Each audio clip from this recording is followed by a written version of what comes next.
Sir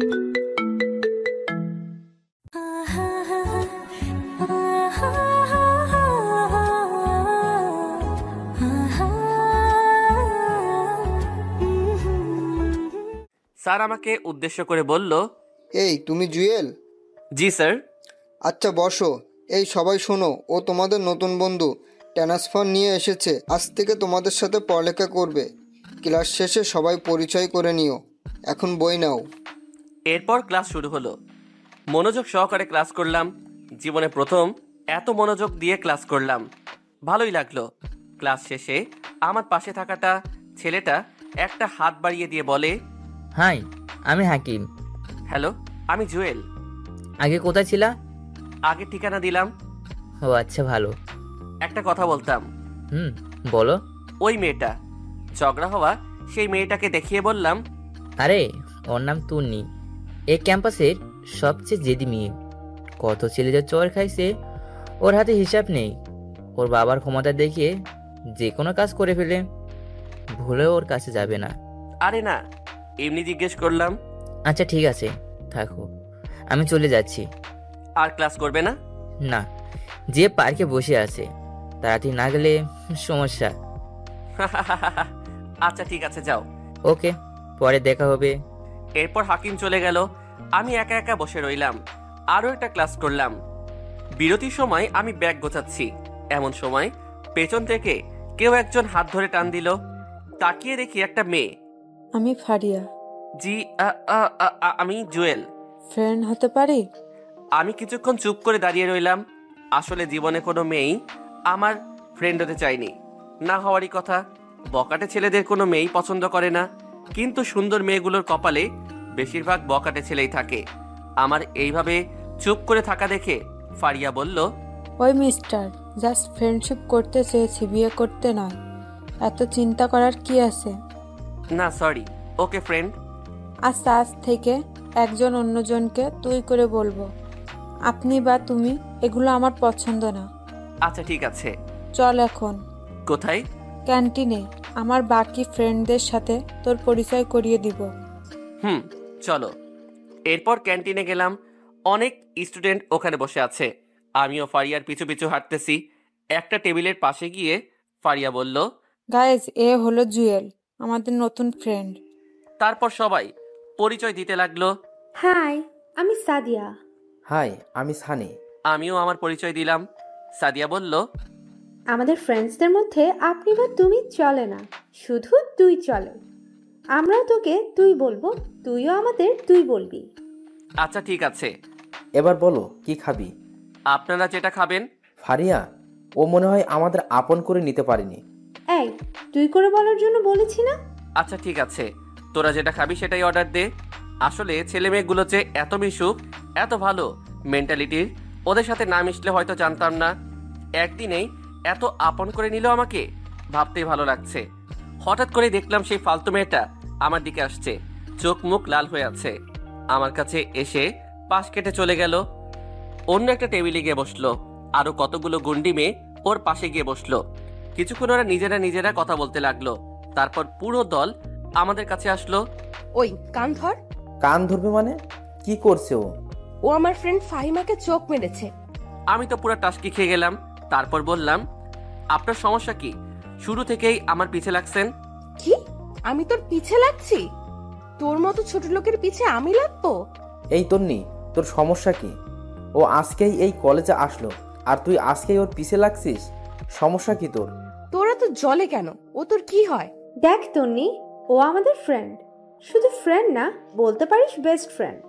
বাহ, প্রথম দিনে বেস্ট ফ্রেন্ড, আর 2 দিন গেলে তো জামাই বানায় ফেলবি। হ্যাঁ, বানাবো।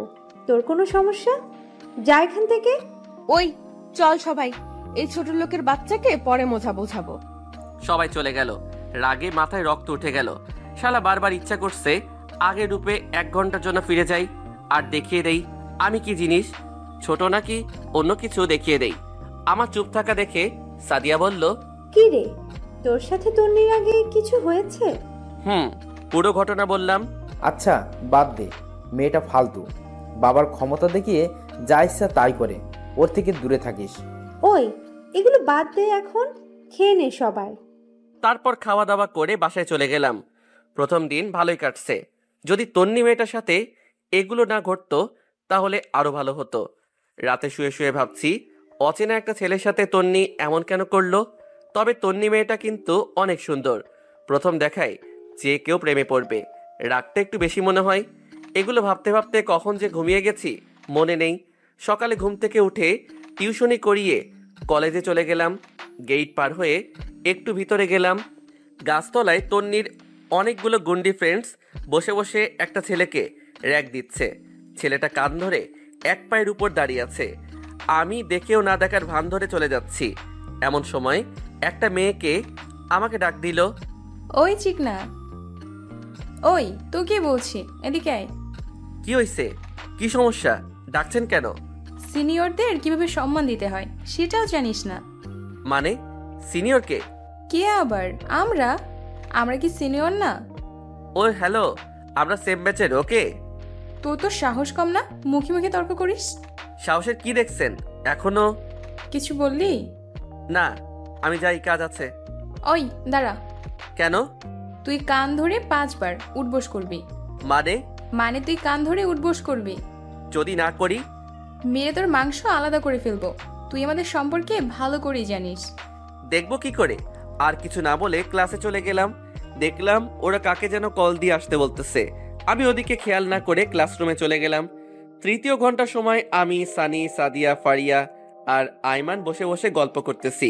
এমন সময় 4-5টা ছেলে স্টিলের পাইপ নিয়ে ক্লাসে ঢুকলো। দেখে মনে হচ্ছে না এই কলেজের ছেলে। স্টুডেন্টরা সবাই ভয়ে জড়ো হয়ে বসে আছে। ওদের মধ্যে একটা ছেলে বলল, ওই তোদের মধ্যে জুয়েল কে রে? সবাই আমার দিকে তাকালো। ছেলেটা আমার কাছে এসে, ওই তুই জুয়েল? আমি। ছেলেটা আর কোনো কথা না বলে আমার কলার চেপে ধরে টান দিয়ে বসা থেকে উঠিয়ে টানতে টানতে নিচে নিয়ে যায়। ক্লাস সহ পুরো ক্যাম্পাসের সবাই আমার দিকে হা করে তাকিয়ে আছে। নিচে গাছতলায় নিয়ে যায়। দেখলাম তন্নি আর ওর গুন্ডি মেয়েগুলো দাঁড়িয়ে দাঁড়িয়ে একটা ছেলের সাথে কথা বলতেছে। তার মানে ওরাই আমাকে মানার জন্য ছেলে ফিট করেছে। আমাকে যে ছেলেটা নিয়ে যায় সে বলল, ভাই ওরে নিয়ে আসছি। ছেলেটা আমার দিকে তাকালো আর সাথে সাথে বলল, আরে জুয়েল ভাই, আপনি এখানে? ফাহাদ, তুই এখানে কেন? আমাদের কথা শুনে তন্নি সহ বাকি সবাই হা করে তাকিয়ে আছে। আসলে ফাহাদ ছেলেটা আমার সাথে রাজনীতি করত। একবার একটা মামলাও খায় আর আমি তাকে সেখান থেকে উদ্ধার করি। সেই থেকে আমাকে দেখলে সর্বোচ্চ সম্মান দেখায়। ভাই, এই মেয়েটা আমাকে টাকা দিয়েছে একজনকে মারার জন্য, কিন্তু সেই ছেলে যে আপনি সেটা আমাকে বলেনি। প্লিজ ভাই, কিছু মনে করবেন না। নেক্সট টাইম আর হবে না। প্লিজ ভাই, মাফ করে দিয়েন। আচ্ছা বাদ দে, আমি কিছু মনে করিনি। ভাই আপনি এখানে কেন? ওদিকে কি খবর? ওগুলো সব বাদ দিয়ে দিছি। আচ্ছা, এসব ব্যাপারে এখানে না বললেই ভালো হয়।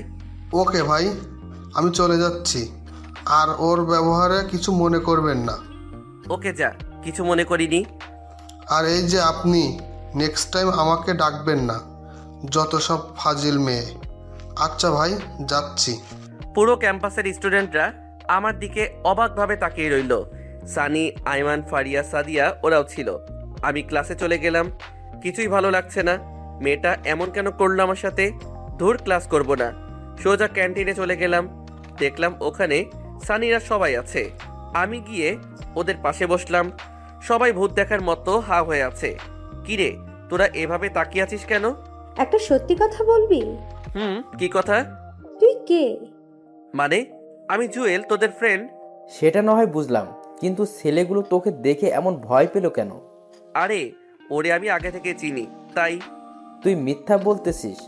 আমাদের বল, কোনো সমস্যা নাই, আমরা তোর ফ্রেন্ড, কাউকে কিছু বলবো না। আরে ধুর, কি বলবো? ছেলেগুলো তোকে দেখে এমন করলো কেন? শুধু আমরা না, তন্নি সহ পুরো ক্যাম্পাসের সবাই অবাক হয়ে গেছে। এর কারণ কি? আরে ধুর, আমি নিজেই জানি না।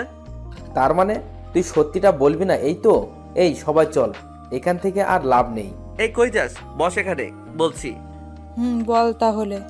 পুরো ঘটনাটা ওদেরকে বললাম। এই জন্যই ছেলেগুলো তোকে ভয় পেল? তুই কি তন্নির সাথে আবার কোনো ঝামেলা করবি? আরে না, ঝামেলা করলে প্রথমে করতে পারতাম, কিন্তু আমি করব না। এগুলো করার ইচ্ছা থাকলে আগের ক্যাম্পাসে করতাম, এখানে আসতাম না।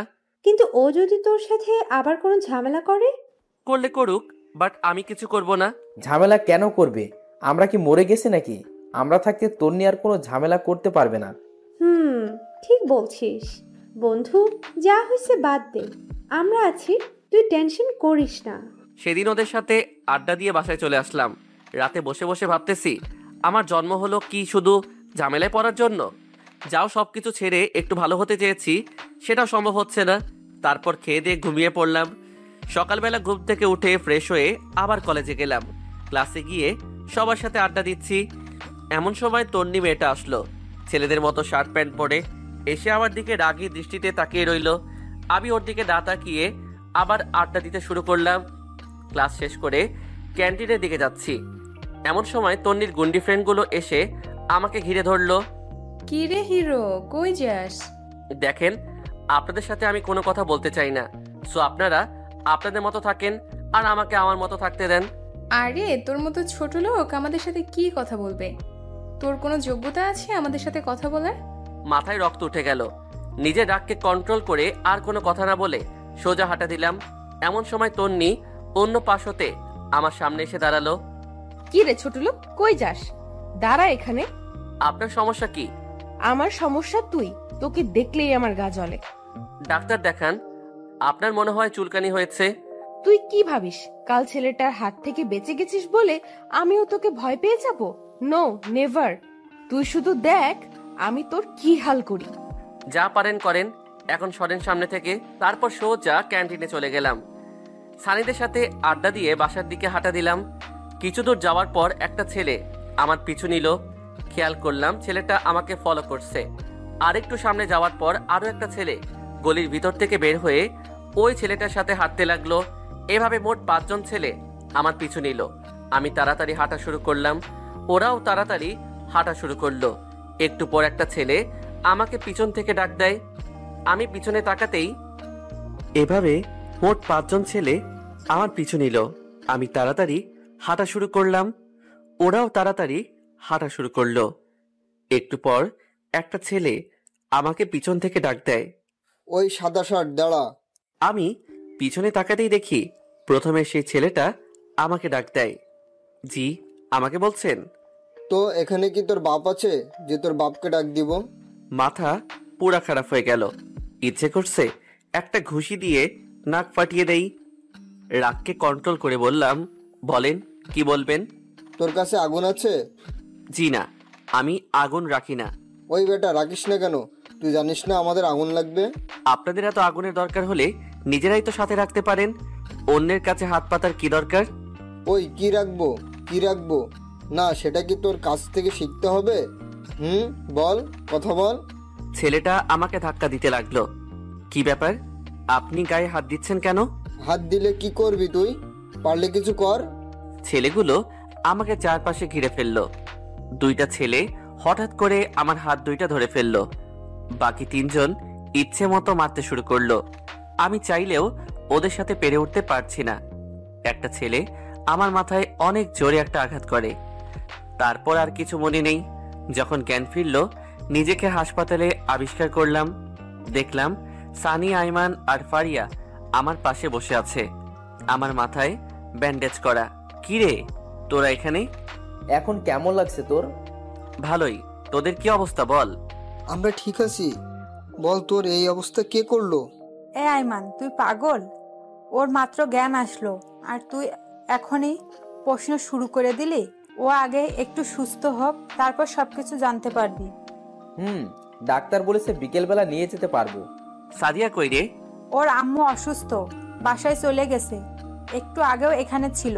তোর আজকে আর ম্যাচে যাওয়ার দরকার নেই, আমার বাসায় চল, ভালো হলে তারপর ম্যাচে যাবি। আরে না, ও আমার সাথে যাবে, আমি আম্মুকে বলে দিয়েছি। না রে, আমি কারো বাসায় যাব না, ম্যাচেই ঠিক আছি। তোদের টেনশন করার দরকার নেই। তোরা বরং এখন যা, পারলে বিকেলবেলা আসিস, আর না পারলে আসার দরকার নেই, আমি বাসায় যেতে পারবো। আরে মাথা খারাপ নাকি? তোকে এভাবে রেখে যাব না। এই ফারিয়া, তুই মেয়ে মানুষ, বাসায় বকাঝকা করবে। তুই বরং বাসায় চলে যা, আমরা জুয়েলকে বাসায় নিয়ে এসে তারপর যাব। আচ্ছা ঠিক আছে, কোনো দরকার হলে কল দিস। ওকে, যা তাহলে, কাল ক্যাম্পাসে আসলে দেখা হবে।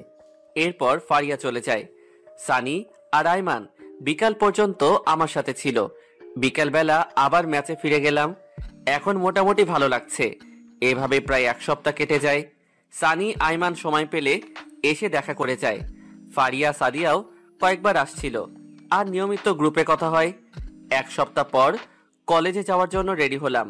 সানি আর আইমান আমার সাথেই গেল। ভিতরে গেলাম, দেখলাম ফারিয়া আর সাদিয়া আরো অনেকগুলো মেয়ের সাথে আড্ডা দিচ্ছে। আমাদের দেখে এদিকে আসলো। কিরে, আসছিস? হুম। চল ক্লাসে যাই, অনেকদিন ক্লাস করিনি। আরে আজব, তোরা তো প্রতিদিনই কলেজে আসিস, তাহলে ক্লাস করিসনি কেন? আরে বেটা, তোরে ছাড়া ক্লাস করে কোনো মজা আছে? চল ক্লাসে চল। হুম, চল। আচ্ছা শোন, দুটো ক্লাস করে চলে আসবো। কেন? আজকে একটু ঘুরতে যাব, অনেকদিন কোথাও ঘুরতে যাই না। আচ্ছা, দেখা যাবে, এখন চল। ওটার সাথে সাথে দেখলাম ওই গন্ডি তন্নি মেয়েটা তার ফালতু বান্ধবীগুলোর সাথে দাঁড়িয়ে দাঁড়িয়ে হাসাহাসি করতেছে। আমাদের দেখে এগিয়ে আসলো। কি রে, তুই এখনো বেঁচে আছিস? আমি তো ভাবছি সেদিনই মরে গেছিস। ওই, তোর সমস্যা কি রে? তুই ওর সাথে এমন করলি কেন? ভাগ্যিস সেদিন আমরা ছিলাম না, তাহলে দেখতি। তন্নির সাথে সাথে সানির কলা চেপে ধরে তারপর বলে, কি দেখাতি তুই? ডানা গজাইছে তাই না? বেশি পাকনামি করলে আজই টিসি দিয়ে লাথি দিয়ে কলেজ থেকে বের করে দেব। দেখি তোর কোন বাপ আমার কি করতে পারে। এই তোর বাবা কলেজের সভাপতি বলে যা ইচ্ছা তাই করবি নাকি? তুই চুপ থাক শালা ফালতু। তন্নি, তুই কিন্তু বেশি করে ফেলতেছিস। এই কলেজে আমরাও বেতন দিয়ে পড়ালেখা করি, তোর বাবার টাকায় পড়ি না। সো কথাবার্তা ঠিক করে বলবি। ওই, এই ছোট লোকের বাচ্চার জন্য তোদের এত দরদ কেন? ও ছোট লোক হোক আর যাই হোক, ও আমাদের ফ্রেন্ড। আর ওর বাবা তোর 14 গোষ্ঠীকে কিনতে পারবে। মানে? তোকে এত মানে বোঝাতে পারবো না। জায়গা দে, ক্লাসে যাব। এই শোন, তোরা খুব ভালো করে জানিস আমি কি জিনিস। সো এখনো সময় আছে। ওই ছোট লোকের বাচ্চার সাথে আর মিশবি না। সেটা তোকে জিজ্ঞেস করে আমরা করব না? দেখ তোদের কি হাল করি। একটা তো একটুর জন্য বেঁচে গেল, তোরা কি করে বাঁচিস সেটা আমি খুব ভালো করে দেখব। যা পারিস কর। আমি এতক্ষণ দাঁড়িয়ে দাঁড়িয়ে ওদের কথাগুলো শুনতেছিলাম। ক্লাসে গিয়ে নীরবে বসে রইলাম। কিরে, কি ভাবছিস? আমার জন্মই হয়েছে শুধু ভেজালের মধ্যে পড়ার জন্য মনে হয়। আরে টেনশন করিস না, সব ঠিক হয়ে যাবে। তারপরও তন্নি যদি তোদের কোনো ক্ষতি করে, ওর তো বিশ্বাস নেই। আরে কিছু করতে পারবে না। তারপরও একটু পর স্যার আসলো। এসে প্রি টেস্ট পরীক্ষার কথা জানিয়ে দিয়ে গেল। 1 সপ্তাহ পর পরীক্ষা। স্যার চলে যাওয়ার পর ক্যান্টিনে গিয়ে নাস্তা করে বাসায় চলে আসলাম। বাকিরাও বাসায় চলে যায়। এই 1 সপ্তাহ আর ক্যাম্পাসে যাইনি। যদি তন্নি মেয়েটা কোনো ঝামেলা করে, পরে দেখা যাবেই, পরীক্ষাটাই মিস হয়ে যাবে। তার চেয়ে ভালো কলেজে না যাওয়াটাই উত্তম। সানি আর আইমানের সাথে বিকালবেলা বসে বসে আড্ডা দিতাম। দেখতে দেখতে পরীক্ষার দিন চলে আসলো। রেডি হয়ে কলেজে চলে গেলাম। গেটের সামনে আইমানের সাথে দেখা। কিরে, আসছিস? আমি তোর জন্য দাঁড়িয়ে আছি। বাকিরা কোথায়? ওরাও ছিল, আমি পাঠিয়ে দিয়েছি। ও আচ্ছা, চল হলরুমে যাই। হলরুমে গেলাম। সানিকে দেখলাম এক দৃষ্টিতে সাদিয়ার দিকে তাকিয়ে আছে। আমি গিয়ে ওর কাঁধে হাত দিলাম। কিরে, কি দেখোস? আরে মামা, চলে আসছিস? ওদিকে কি দেখোস? সাদিয়াকে নাকি পাশেরটাকে? আরে না, তোরা আসছিস না দেখে ওদিকে তাকিয়ে রইলাম আর কি। বুঝি, সব বুঝি। ফ্রেন্ড হই, আমাদের ভুলেও অন্য কিছু চিন্তা করিস না। পরে দেখবি ফ্রেন্ডশিপটাই নষ্ট হয়ে গেছে। তুই শালা এক লাইনে বেশি বুঝিস। আচ্ছা বাদ দে, ভিতরে চল। চল। ভিতরে গিয়ে সিট নাম্বার খুঁজতে লাগলাম। অবশেষে মাঝখানের একটা টেবিলে আমার সিট পড়লো। আমার পাশেই দেখি তন্নির সিট। মেয়েটা প্রথমে বসে বসে আড্ডা দিচ্ছিল। আমাকে দেখে যেন মাথায় আকাশ ভেঙে পড়লো। তারপর বলল, ওই কুত্তা, তুই এখানে কেন? এই ভদ্রভাবে কথা বলেন, এখানে আমার সিট, তাই আমি এখানে। কিন্তু তুই আমার পাশে বসতে পারবি না। সেটা আপনি স্যারকে বলেন, আমি এখানেই বসবো। সেদিনের মায়ের কথা ভুলে গেছিস? আজকেও তোর একই অবস্থা করব। যা পারেন করেন, বাট আমি এখান থেকে অন্য কোথাও যাচ্ছি না। দেখ আমি কি করি। দূর, এই মেয়েটা থেকে যতই দূরে থাকতে চাই ততই কাছে চলে আসি। আল্লাহ জানে আজকে আমার কপালে কি আছে। তন্নি উঠে চলে গেল। বাইরে গিয়ে প্রিন্সিপাল স্যারকে ডেকে নিয়ে আসলো। কি ব্যাপার জুয়েল, সমস্যা করতেছ কেন? স্যার বিশ্বাস করেন আমি কিছু করিনি। উনি বলছে আমি নাকি এখানে বসতে পারবো না।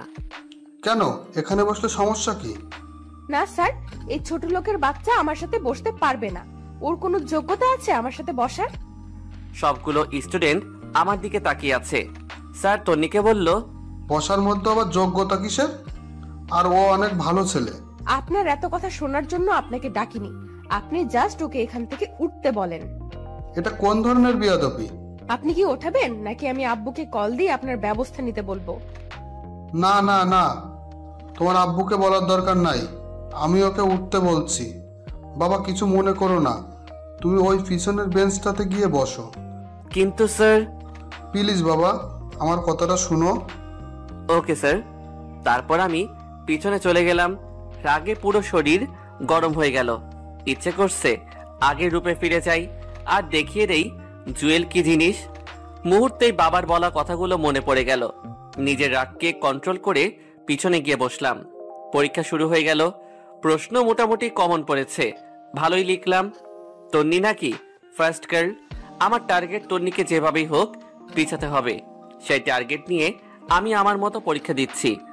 এভাবে সবগুলো পরীক্ষা শেষ হয়ে গেল। আমি সবার শেষে যেতাম আর সবার আগে চলে আসতাম। চাইতাম না আর কোনো ঝামেলা হোক। মাঝে মাঝে সানি আর আইমান এসে বাসায় দিয়ে যায়। পরীক্ষার পর 7 দিন বন্ধ দেয়। সানি, আইমান, সাদিয়া আর ফারিয়া সিদ্ধান্ত নিল কোথাও ঘুরতে যাবে। আমাকে বলল, বাট আমার পকেটে কোনো টাকা ছিল না। তাদেরকে মিথ্যা কথা বললাম যে আমি টিউশনি রেখে যেতে পারবো না, হয়তো পরে দেখা যাবে আমার টিউশনিটাই চলে গেছে।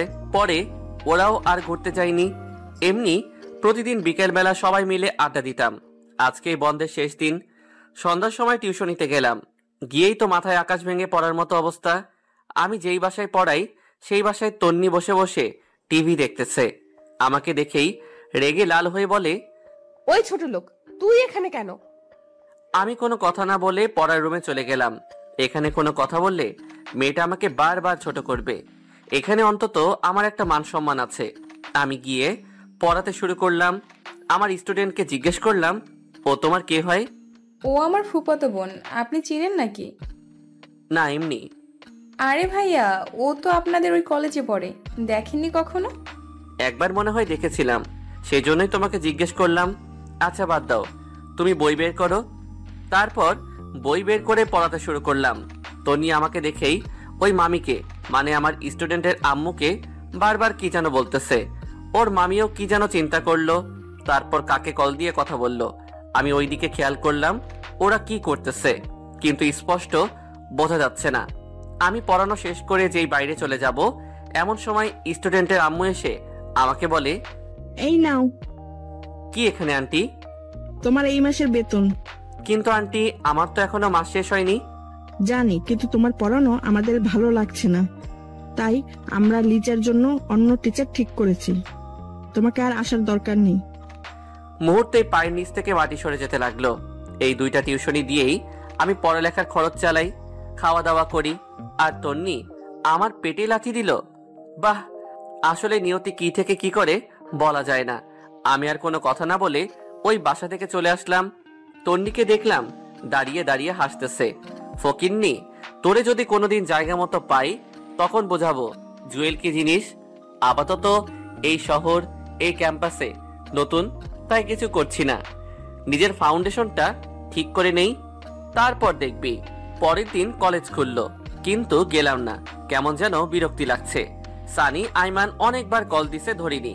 রাস্তায় বের হলাম, যদি 2-1টা টিউশনি পাই তাহলে আপাতত চিন্তাটা কমবে। কিন্তু এই নিষ্ঠুর শহরে কোনো কিছু সহজে পাওয়া যায় না। মাথার উপর বাবার ছায়া যে কি জিনিস এখন হাড়ে হাড়ে বুঝতেছি। ইচ্ছে করছে আবার আব্বু আম্মুর কাছে ফিরে যাই, কিন্তু সেটা অসম্ভব। আমি যেই কাজগুলো করেছি সেগুলোর জন্য আব্বু আম্মু জীবনেও আমাকে ক্ষমা করবে না। সেদিন বাসায় এসে খাওয়া দাওয়া না করেই ঘুমিয়ে গেলাম। ঘুম থেকে উঠে দেখি ফারিয়া কয়েকবার কল দিয়েছে। আমি ব্যাক করলাম, কিরে কি অবস্থা? ওই হারামি, কল ধরিস না কেন? সরি রে, ঘুমিয়েছিলাম। বল কি হয়েছে? কালকে ক্যাম্পাসে আসিসনি কেন? কালকে তোকে স্যাররাও অনেক খুঁজেছিল। কেন? আমি আবার কি করলাম? আগে বল, টিট দিবি? আচ্ছা বাবা, দিব। এখন বল কি হয়েছে? তুই আমাদের ডিপার্টমেন্টের মধ্যে ফার্স্ট হয়েছিস। আরে কি বলিস, সত্যি নাকি? তোর কি মনে হয় আমি মিথ্যা বলছি? আচ্ছা ঠিক আছে, তোরা ক্যাম্পাসে থাক, আমি আসতেছি। তাড়াতাড়ি রেডি হয়ে কলেজে চলে গেলাম। মনের মধ্যে অন্যরকম একটা আনন্দ বয়ে যাচ্ছে। তন্নিশালী, এবার ঠেলা বুঝ। বাবা সভাপতি আর নিজে একটু মেধাবী হওয়ার কারণে যা ইচ্ছা তাই বলেছিস আমাকে। এবার তোকে বুঝাবো আমি কি জিনিস। কলেজে চলে গেলাম, সবাই ছিল। আমি গিয়ে ওদের সাথে হাত মিলালাম। বাকি যারা আছে সবাই এসে কথা বলে গেল। নিজের কাছেও ভালো লাগছে। আইমানকে দেখলাম একদম হিরো সেজে এসেছে। আমি গিয়ে জিজ্ঞেস করলাম, কিরে আজকে এমন সাজুগুজু, ঘটনা কি? দাঁড়া, একটু পর বলছি। এখন বললে সমস্যা কি? সাদিয়া আর ফারিয়া চলে যাক। ওরা সহজে যাবে না, তুই বরং এক কাজ কর, পুকুর পাড়ে চলে যা, আমি সানিকে নিয়ে আসতেছি। ওকে। এবার বল কি হয়েছে? কিভাবে যে বলি। ওই শালা, আমরা কি তোর শ্বশুর লাগি যে লজ্জা পাচ্ছিস? বল কি বলবি? দোস্ত, সাদিয়াকে আমি ভালোবাসি, একটু সিস্টেম করে দে না। কোন সাদিয়া? আমাদের বন্ধু সাদিয়া। কি, তুই আর মেয়ে পেলি না? আরে কি করব বল, সেই প্রথম থেকে ওরে ভালোবাসি, কিন্তু বলতে পারছি না। যদি ফ্রেন্ডশিপ নষ্ট করে দেয় তাই। তোরা না করলে কে করবে বল? আচ্ছা, টেনশন করার দরকার নেই, দেখি কি করা যায়। আজকে বলে দে। শালা পাগল হয়ে গেছে। আরে আজকে না, সময় করে। আচ্ছা, কয়েকদিন পর তো ওর জন্মদিন, সেদিন না হয় করে দিস, আমি শিখিয়ে দিব। থ্যাঙ্কস দোস্ত। এখন থ্যাঙ্কস দেওয়ার দরকার নেই, যখন কাজ হবে তখন দিস। এখন চল বাইরে যাই। চল। ওরা বসে আছে। তারপর বাইরে চলে আসলাম। বাইরে এসে আমি, সানি, আইমান, সাদিয়া আর ফারিয়া বসে বসে আড্ডা দিচ্ছি। এমন সময় তন্নি তার পুরো গ্যাং নিয়ে আমাদের সামনে আসলো। এসে আমার কলার চেপে ধরলো। ওই, খুব হিরো হয়ে গেছিস না? তুই এই ক্যাম্পাস ছেড়ে চলে যাবি। যদি না যাই কি করবি তুই? ওই, তুই চুপ থাক, তোর মতো ফালতুর সাথে কথা নাই। এই তোর সমস্যা কি? সব সময় গুন্ডামি মাস্তানি ছাড়া আর কোনো কাজ নেই তোর? দাঁড়া, তোরও ব্যবস্থা নিতেছি। খুব পাখা গজাইছে তাই না? ওই, তোকে যেন দ্বিতীয়বার আর না দেখি। কি করবি দেখলে? তোর তো সাহস কম না, তুই আমার মুখে মুখে তর্ক করিস। দেখ এবার আমি কি করি। আরে যা যা, যা পারিস কর, আমার চুলও ছিঁড়তে পারবি না। দেখবি কি করি, এখনো সময় আছে, চলে যা। ধুর, মেজাজটাই খারাপ করে দিল। না, আর এখানে থাকবো না। আমার জন্য আমার বন্ধুদেরও সমস্যা হতে পারে। আইমান আর সাদিয়ার রিলেশনটা করে দিয়েই চলে যাব। কলেজ শেষ, চলে যাচ্ছি। এমন সময় একটা ছেলে আমাকে পিছন থেকে ডাক দেয়। তাকাতেই দেখি কি, সেদিনের সেই ছেলেটা যে প্রথম আমার গায়ে হাত দিয়েছিল। কি ভাই, সমস্যা কি আপনার? সেদিনের মায়ের মনে হয় তোর পেট ভরেনি। মানে আজকেও তোকে মারার জন্য টাকা দিয়েছে। এখন তুই বল, তোকে কি করব? তো মারেন, টাকা যেহেতু খেয়েছেন তো মারেন। মনে রাখবেন, বিনা অন্যায়ে কাউকে আঘাত করলে সেটার ফল আপনিও পাবেন। আচ্ছা শোন, তোকে আজকের মতো ছেড়ে দিলাম, কিন্তু একটা শর্ত আছে। কি শর্ত? তোকে এই ক্যাম্পাস থেকে চলে যেতে হবে, আর এক সেকেন্ডও এখানে থাকতে পারবি না। কি রে, কিছু বলিস না কেন? ওকে, চলে যাব। আপনার ম্যাডামকে বলবেন শান্তিতে থাকতে। তুই গেলেই শান্তি থাকবে। আমি আর কোনো কথা না বলে বাসার দিকে হাঁটা ধরলাম। চিন্তা করলাম আর না থাকাই বেটার হবে। আইমান যে সাদিয়াকে প্রপোজ করবে বলেছিল, সেটার কি হবে? ধুর, যা হওয়ার হবে। আগে ওদের দুজনকে মিলিয়ে দিয়ে যাই। কিন্তু সাদিয়ার বার্থডে তো আরো কয়েকদিন পর। এই কয়েকদিন ক্যাম্পাসে গেলে ছেলেগুলো আবার আক্রমণ করবে। এবার আক্রমণ করলে আর বেঁচে থাকবো বলে মনে হয় না। তার চেয়ে বেটার এই কয়েকদিন ক্যাম্পাসে যাব না। এভাবে কয়েকদিন চলে গেল। সানি আইমান বারবার কল দিয়ে কারণ জানতে চাইলো। আমি অসুস্থ বলে কাটিয়ে দিলাম। অবশেষে সাদিয়ার বার্থডে চলে আসলো। আগামীকাল সাদিয়ার বার্থডে। আজকে থেকে সবাই মিলে প্রিপারেশন নেওয়া শুরু করলাম কিভাবে কি করব। বিকালবেলা সানি, আইমান আর আমি দিঘির পাড়ে গেলাম। দোস্ত, কেমনে কি করব একটু তো বল। কেকের অর্ডার দিয়েছিস? আমি আসার সময় দিয়ে আসছি। গুড। কেকের মধ্যে একটা রিং লুকানো থাকবে। আমরা তিনজন ছাড়া আর কেউই যেন না জানে। অনুষ্ঠান করবি কোথায়? সিজলা রেস্টুরেন্টে করলে কেমন হয়? আরে না, ক্যাম্পাসেই করব। ফারিয়াকে বলে দিব আমার ডিপার্টমেন্টের সবগুলো মেয়েকে নিয়ে আসার জন্য। ক্যাম্পাসের কোথায় করবি? আমাদের ক্লাসেই। ক্লাস শুরু হওয়ার আগে আমরা আমাদের সবগুলো কাজ সেরে ফেলবো। আচ্ছা, ও প্রপোজ কিভাবে করবে? বলছি, আইমান শোন। বল। এই স্টাইলে প্রপোজ করবি। একটা কাব্য মুখস্থ করতে বললাম। আচ্ছা, সাদিয়া যদি রাজি না হয়? সেটা পরে দেখা যাবে, আগে প্রপোজ তো কর। আমরা আছি, টেনশন করিস না। আশা করি অ্যাকসেপ্ট করবে। দোয়া কর দোষ। আচ্ছা, এখন কিছু কেনাকাটা করতে হবে। কি কি কিনবি? আগে বাজারে চল, তারপর না হয় দেখা যাবে। ওকে চল। আচ্ছা, আরেকটা কথা। কি? কালকে কি শার্ট প্যান্ট পরবো নাকি কোট টাই? কালকে পাঞ্জাবি পরবি। তাহলে তোরাও পরিস। সেটা পরে দেখা যাবে। পরে না, চল আমরা সেম কালারের পাঞ্জাবি কিনে নিই, কালকেই পরবো। আচ্ছা ঠিক আছে। এরপর তিনজনে মিলে অনেক কেনাকাটা করলাম। জন্মদিনের যতগুলো আইটেম আছে তার চেয়ে একটু বেশি কিনলাম। সবগুলো কেনাকাটা শেষ। এমন জন্মদিন আমি এর আগে কখনো পালন করিনি। যাই হোক, রাত অনেক হয়ে গেছে। সকালে তাড়াতাড়ি ক্যাম্পাসে যেতে হবে, তাই ঘুমিয়ে গেলাম। সকালবেলা তাড়াতাড়ি ঘুম থেকে উঠে সানির বাসার সামনে চলে গেলাম।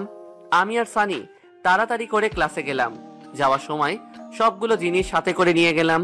গিয়ে আমরা দুজনে ক্লাসরুম সাজাতে শুরু করলাম। সানি বলল, এই ফারিয়াকে একটা কল দিব। কেন? ফারিয়াকে না ডাকলে হয়তো মনে কষ্ট নিবে, সাদিয়াকে ডাকার দরকার। আচ্ছা ঠিক আছে, কল দে। সানি ফারিয়াকে কল দিল। হ্যালো ফারিয়া, কই তুই? আমি তো বাসায়। কেন, কি হয়েছে? আরে ফকিন্নির বাসায় কি করিস? আজকে যে সাদিয়ার বার্থডে, ভুলে গেছিস?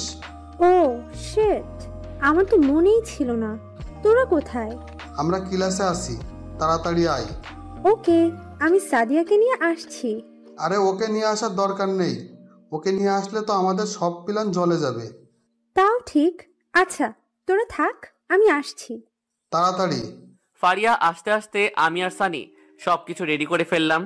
একটু পর ফারিয়া আসলো। কি রে, এত কিছু কখন করলি? পরে শুনিস। এখন একটা কাজ কর। কি কাজ? সাদিয়া আসছে কিনা দেখ। যদি আসে তাহলে ক্লাসে আসতে দিস না। আমাদের এখনো অল্প একটু কাজ বাকি আছে। আচ্ছা ঠিক আছে। তো দাঁড়িয়ে আছিস কেন? যা বাইরে গিয়ে দেখ। এই, তুই আইমানকে একটা কল দে তো। ওয়েট দিতেছি। সানি কল দিল। কি ব্যাপার দুলা ভাই, কই আপনি? আরে বেটা, এমনি বলিস কেন? শরম লাগে তো। তোর শরমের গুষ্টি কিলাই, তাড়াতাড়ি আয়। এই তো আমি গেটের সামনে আসি, 2 মিনিট ওয়েট কর, আসছি। তাড়াতাড়ি আয়। একটু পর আইমানও চলে আসলো। আমাদেরও সবকিছু রেডি। বাহ, এত সুন্দর লাগছে ক্লাসরুমটা দেখেই শরীরে একটা ভাব চলে আসলো। বন্ধু, আমার তো শরীর কাঁপতেছে। কেন? কিভাবে যে প্রপোজ করব, আগে কখনো কাউকে করিনি তো, তাও এইরকম একটা সুন্দর পরিবেশে। কবিতাটা মুখস্থ করছিস? ওটা মনে মনে রিভিশন দে। দিতেছি তো। কথা বলতেছি এমন সময় ফারিয়া কল দিল। হ্যালো জুয়েল। বল। সাদিয়া তো আসছে, এখন কি করব? আচ্ছা নিচে দাঁড়া, আমি আসতেছি। তাড়াতাড়ি আয়। এরপর আমি চলে গেলাম। যাওয়ার সময় সানিকে বললাম সবগুলো ফ্রেন্ডকে ক্লাসে ডেকে নিয়ে আসতে। এরপর আমি নিচে চলে গেলাম। গিয়ে দেখি ফারিয়া আর সাদিয়া দাঁড়িয়ে দাঁড়িয়ে কথা বলতেছে। আমি যাওয়ার পর, কিরে তোর আবার কি হয়েছে? কেন, আমার আবার কি হবে? নীল পাঞ্জাবে গায়ে দিয়ে আসলি, ঘটনা কি? আরে কিসের ঘটনা, এমনি একটা কারণ আছে। তো কারণটা কি আমরা জানতে পারি না?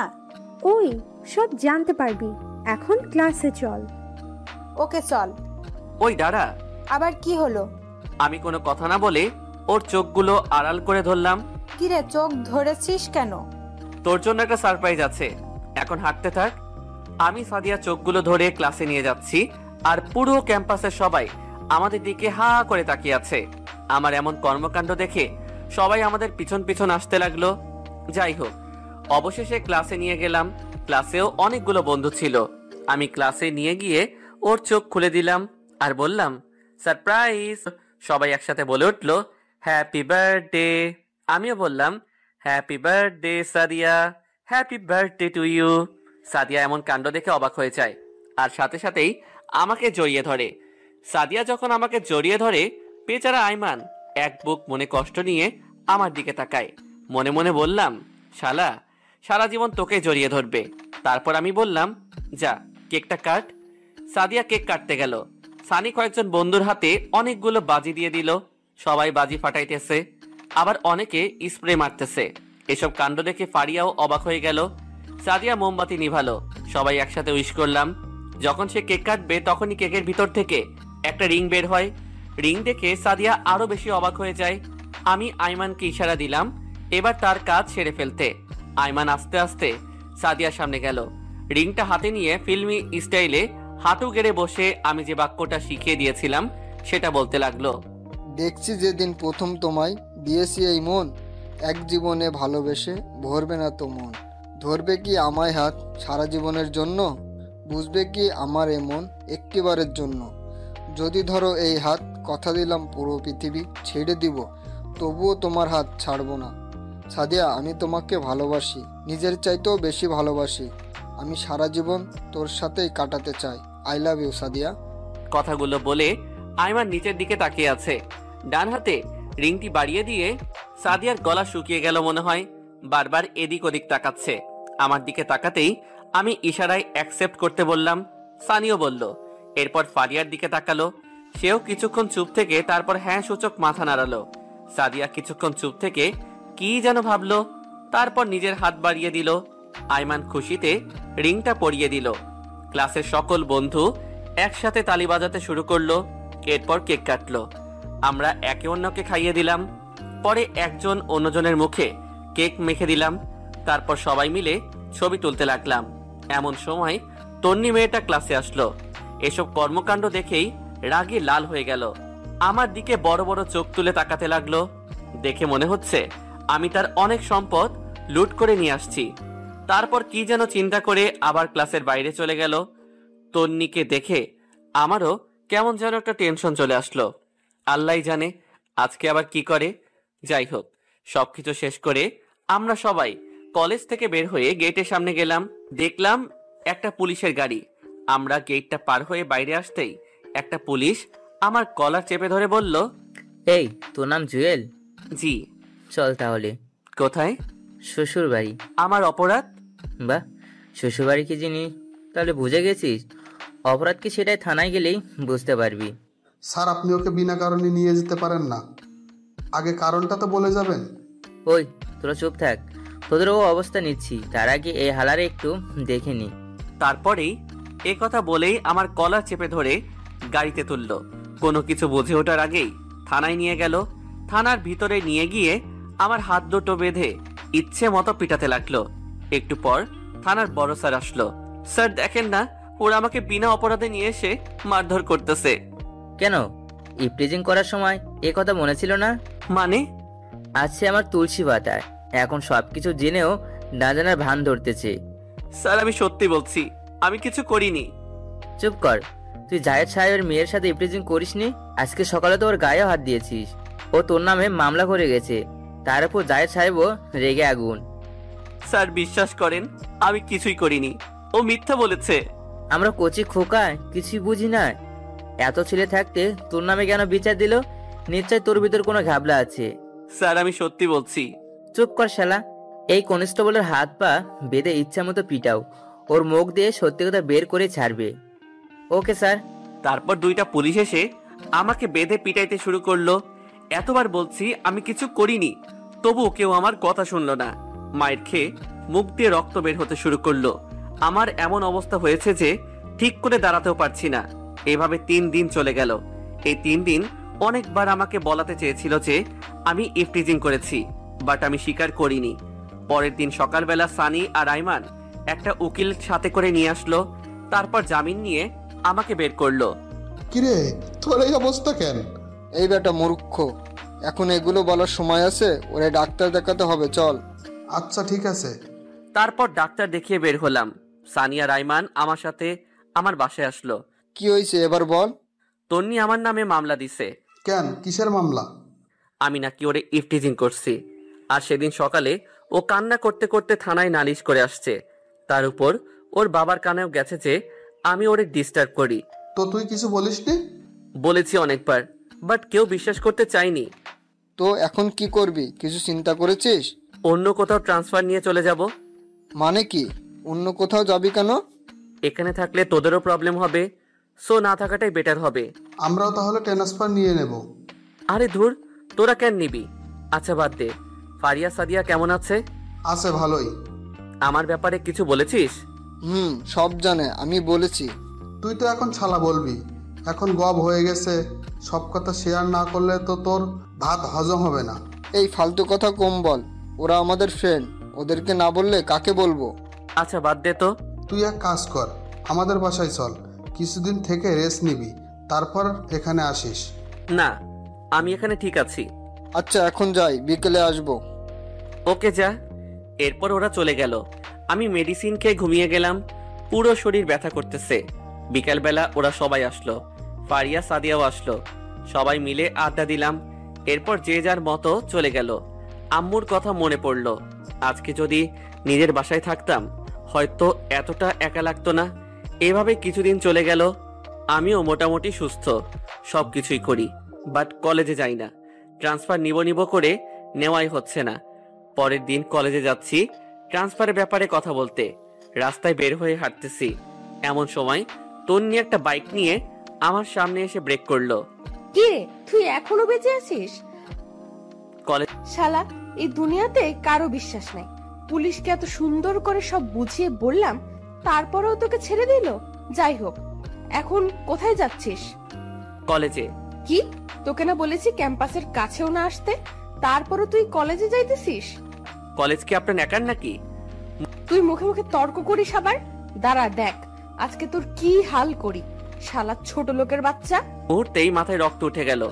এই, তুই কোন জমিদারের মেয়ে? যত সব ফালতু বখাটে, লজ্জা করে না তোর ছেলেদের পিছনে লাগতে? তোর সাহস তো কম না, তুই আমাকে ফালতু বলিস, আবার বখাটেও বলিস। দেখ এখন বখাটে কি করে। এই কথা বলে ঠাস করে একটা বসিয়ে দেয়। তারপর আবার বলে, তুই শুধু একবার কলেজে আয়, তারপর দেখ আমি তোর কি হাল করি। এই কথা বলেই বাইকে স্টার্ট দিয়ে টান দিল। আমি আবুলের মতো গালে হাত দিয়ে ওর চলে যাওয়ার দিকে তাকিয়ে রইলাম। ও এত জোরে বাইক চালাচ্ছে দেখে আমার নিজেরই শরীর কাঁপতেছে। একটু পর যা দেখলাম তাতেই আমার পুরো শরীর স্তব্ধ হয়ে যায়। তন্নি একটা বাসকে ওভারটেক করতে গিয়ে অন্য একটা বাসের সাথে ধাক্কা খেয়ে পড়ে যায়। রাস্তায় অনেক গড়াগড়ি খায়। আমি কিছুক্ষণ স্বপ্ন দেখার মতো দাঁড়িয়ে রইলাম। তারপর দৌড় দিয়ে সেখানে গেলাম। তন্নির মাথা ফেটে রক্ত বের হচ্ছে। বাম হাত ও বাম পায়ে অনেক আঘাত খেয়েছে মনে হয়। বাম পায়ের দুইটা আঙ্গুল ভেঙে উল্টে গেছে। সাথে সাথে অনেক মানুষ সেখানে জড়ো হয়ে যায়। তারপর ওরে কোলে নিয়ে একটা সিএনজি ডেকে নিয়ে তাড়াতাড়ি হাসপাতালে নিয়ে গেলাম। মাথা থেকে প্রচুর রক্ত বের হচ্ছে। রক্ত বন্ধ হচ্ছে না দেখে আমি আমার শার্টটা খুলে ওর মাথায় বেঁধে দিলাম। তাড়াতাড়ি করে হাসপাতালে নিয়ে গেলাম, ইমার্জেন্সিতে পাঠিয়ে দিলাম। আমার নিজেরও কেন জানি খারাপ লাগতেছে। হয়তো আমার জন্য এসব হয়েছে। আমার সাথে রাগারাগি করে হয়তো ওর মেজাজ খারাপ হয়ে গেছে, সেই জন্য স্পিডে বাইক চালাইছে, তাই এই অ্যাক্সিডেন্টটা করছে। বসে বসে ভাবতেছি। একটু পর একটা ডাক্তার রুম থেকে বের হলো। রোগী আপনার কি হয়? জি, ও আমার ফ্রেন্ড। ওর ফ্যামিলির কাউকে কল দিয়ে আসতে বলেন, দরকার আছে। তেমন কাউকে তো আমি চিনি না। কি দরকার আপনি আমাকে বলেন। ওনার অনেক রক্তক্ষরণ হয়েছে, ইমার্জেন্সি রক্ত লাগবে। ওকে আমি দিব। আপনার এক ব্যাগে কিছু হবে না, কমপক্ষে 3 ব্যাগ লাগবে। আচ্ছা দাঁড়ান, আমি দেখি কি করা যায়। তাড়াতাড়ি করেন। এরপর আমি আইমানকে কল দিলাম। হ্যালো দোস্ত, কই তুই? এই তো বাসায়, রেডি হচ্ছি, কলেজে যাব। দোস্ত তাড়াতাড়ি করে সানিকে নিয়ে আলকেমি হাসপাতালে আয়। কেন, কি হয়েছে? তোর কিছু হয়নি তো? আরে না, আমি ঠিক আছি। তোরা 10 মিনিটের মধ্যে আয়। ওকে আসতেছি, তুই বাইরে দাঁড়া। ওকে, তাড়াতাড়ি আয়। অনেকক্ষণ পর সানি আর আইমান আসলো। কিরে এত দেরি কেন? আরে রাস্তায় জ্যাম ছিল। এখন বল কি হয়েছে? বলার সময় নাই, তাড়াতাড়ি ভিতরে চল, রক্ত দিতে হবে। কাকে রক্ত দিতে হবে? পরে বলছি, আগে চল। এরপর ভিতরে গিয়ে ডাক্তারের সাথে কথা বলে 3 জনই রক্ত দিলাম।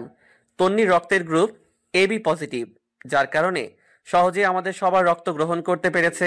রক্ত দিয়ে বাইরে এসে বসলাম। এবার বল রক্ত কার জন্য? তন্নির জন্য। মানে? পুরো ঘটনা ওদের সাথে শেয়ার করলাম। তুই ওকে বাঁচালি কেন? তোর মনে নাই ও তোর সাথে কি কি করেছে? তুই আমার জায়গায় থাকলে কি করতি? দেখ, ও আমার সাথে অন্যায় করেছে, আমিও জানি। আমারও অনেক ইচ্ছা ছিল ওরে একটা শিক্ষা দিতে, কিন্তু উপরওয়ালা যে এত বড় শাস্তি দিবে আমি কল্পনাও করিনি। আচ্ছা বাদ দে, তুই যে ওরে হাসপাতালে নিয়ে আসছিস সে কি জানে? না, আর জানা দরকারও নেই। তোরাও কিছু বলিস না। না বললে সে ভাববে সে নিজে থেকেই বেঁচে গেছে।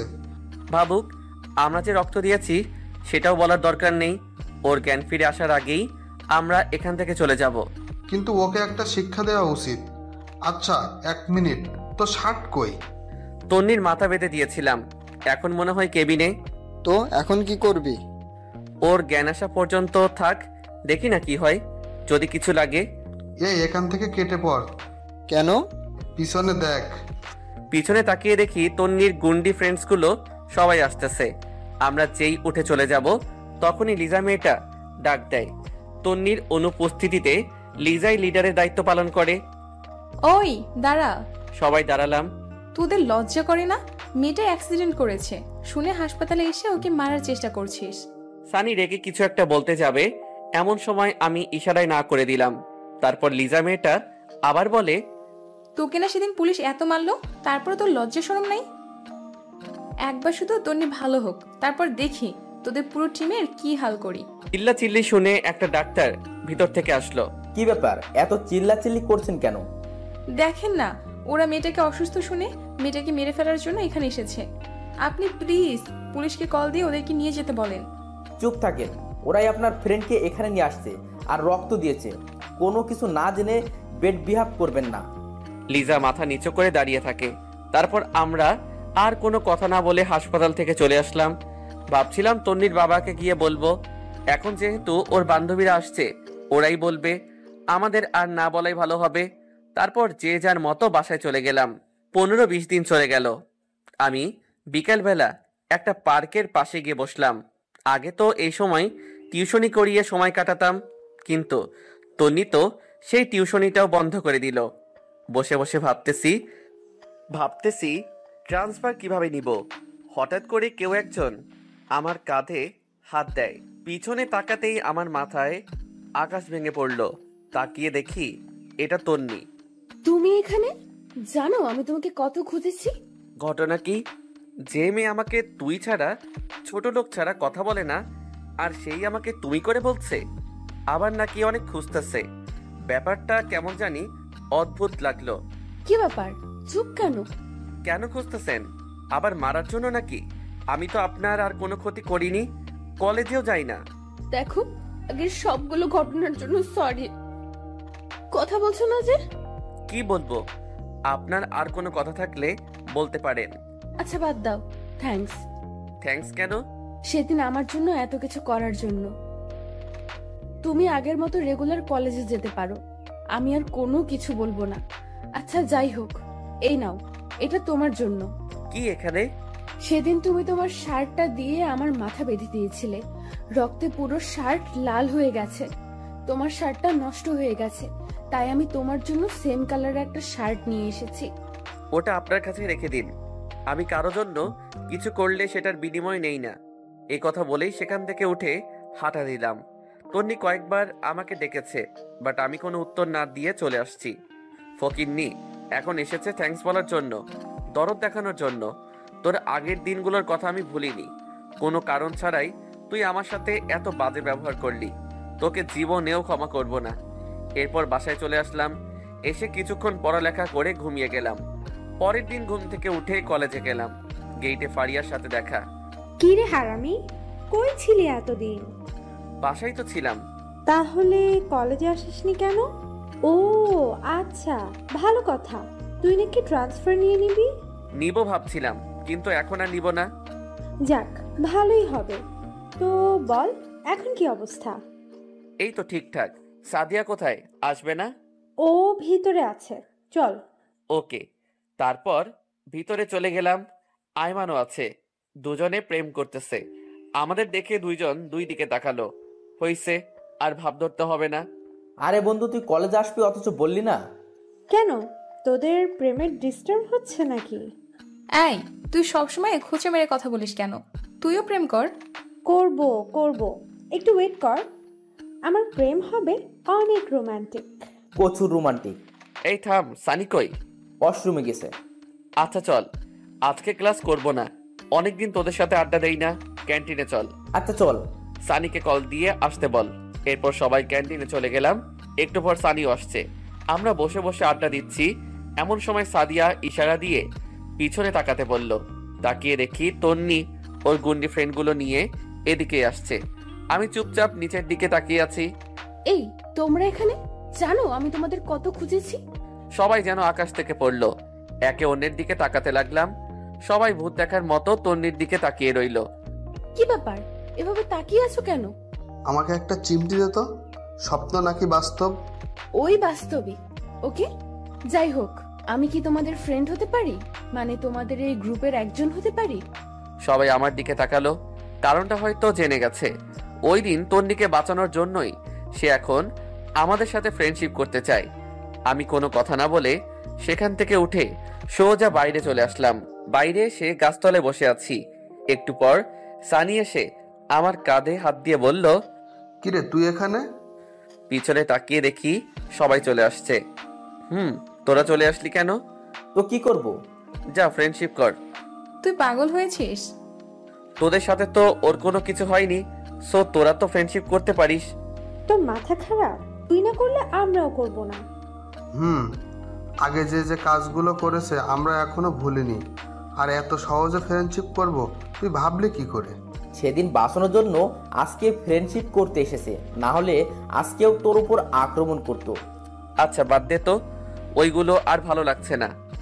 এই চল, ওই দিক থেকে ঘুরে আসি, সময়ও কাটবে, ভালোও লাগবে। আচ্ছা ঠিক আছে চল। এরপর ওদের সাথে অনেক ঘোরাঘুরি করলাম। তারপর বাসায় চলে আসলাম। দুপুরবেলা খেয়ে ঘুমিয়েছি। মাত্র দেখলাম একটা অচেনা নাম্বার থেকে কল আসলো। হ্যালো, কে? তুমি জুয়েল না? আরে আজব, আমি ডাকে? আমি জুয়েল। ওই যে তুমি প্রাইভেট পড়াতে লিজা ওর আম্মু? ও আচ্ছা, আন্টি কেমন আছেন? এই তো বাবা ভালো, তুমি কেমন আছো? আছি আলহামদুলিল্লাহ। হঠাৎ কল দিলেন, কোনো সমস্যা? আসলে বাবা আমাদের ভুল হয়ে গেছে, তুমি চাইলে লিজাকে আবারও পড়াতে পারো। সরি আন্টি, আমি ছেঁচড়া না যে আপনাদের বাসায় আবার যাব।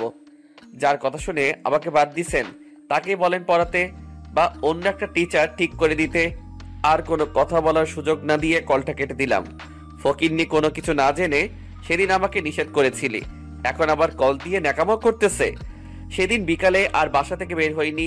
পরের দিন কলেজে গেলাম, সবাই মিলে ক্লাসে গেলাম। ক্লাসে খেয়াল করলাম তন্নি আমার পাশের টেবিলে বসছে। আমি সানিকে আমার জায়গায় দিয়ে অন্য টেবিলে গিয়ে বসলাম। ক্লাস শেষ করে ক্যান্টিনের দিকে যাচ্ছি, এমন সময় তন্নি পিছন থেকে ডাক দিল, ওই দাঁড়া। আমি দাঁড়িয়ে গেলাম। আজকে না জানি আবার কি করে।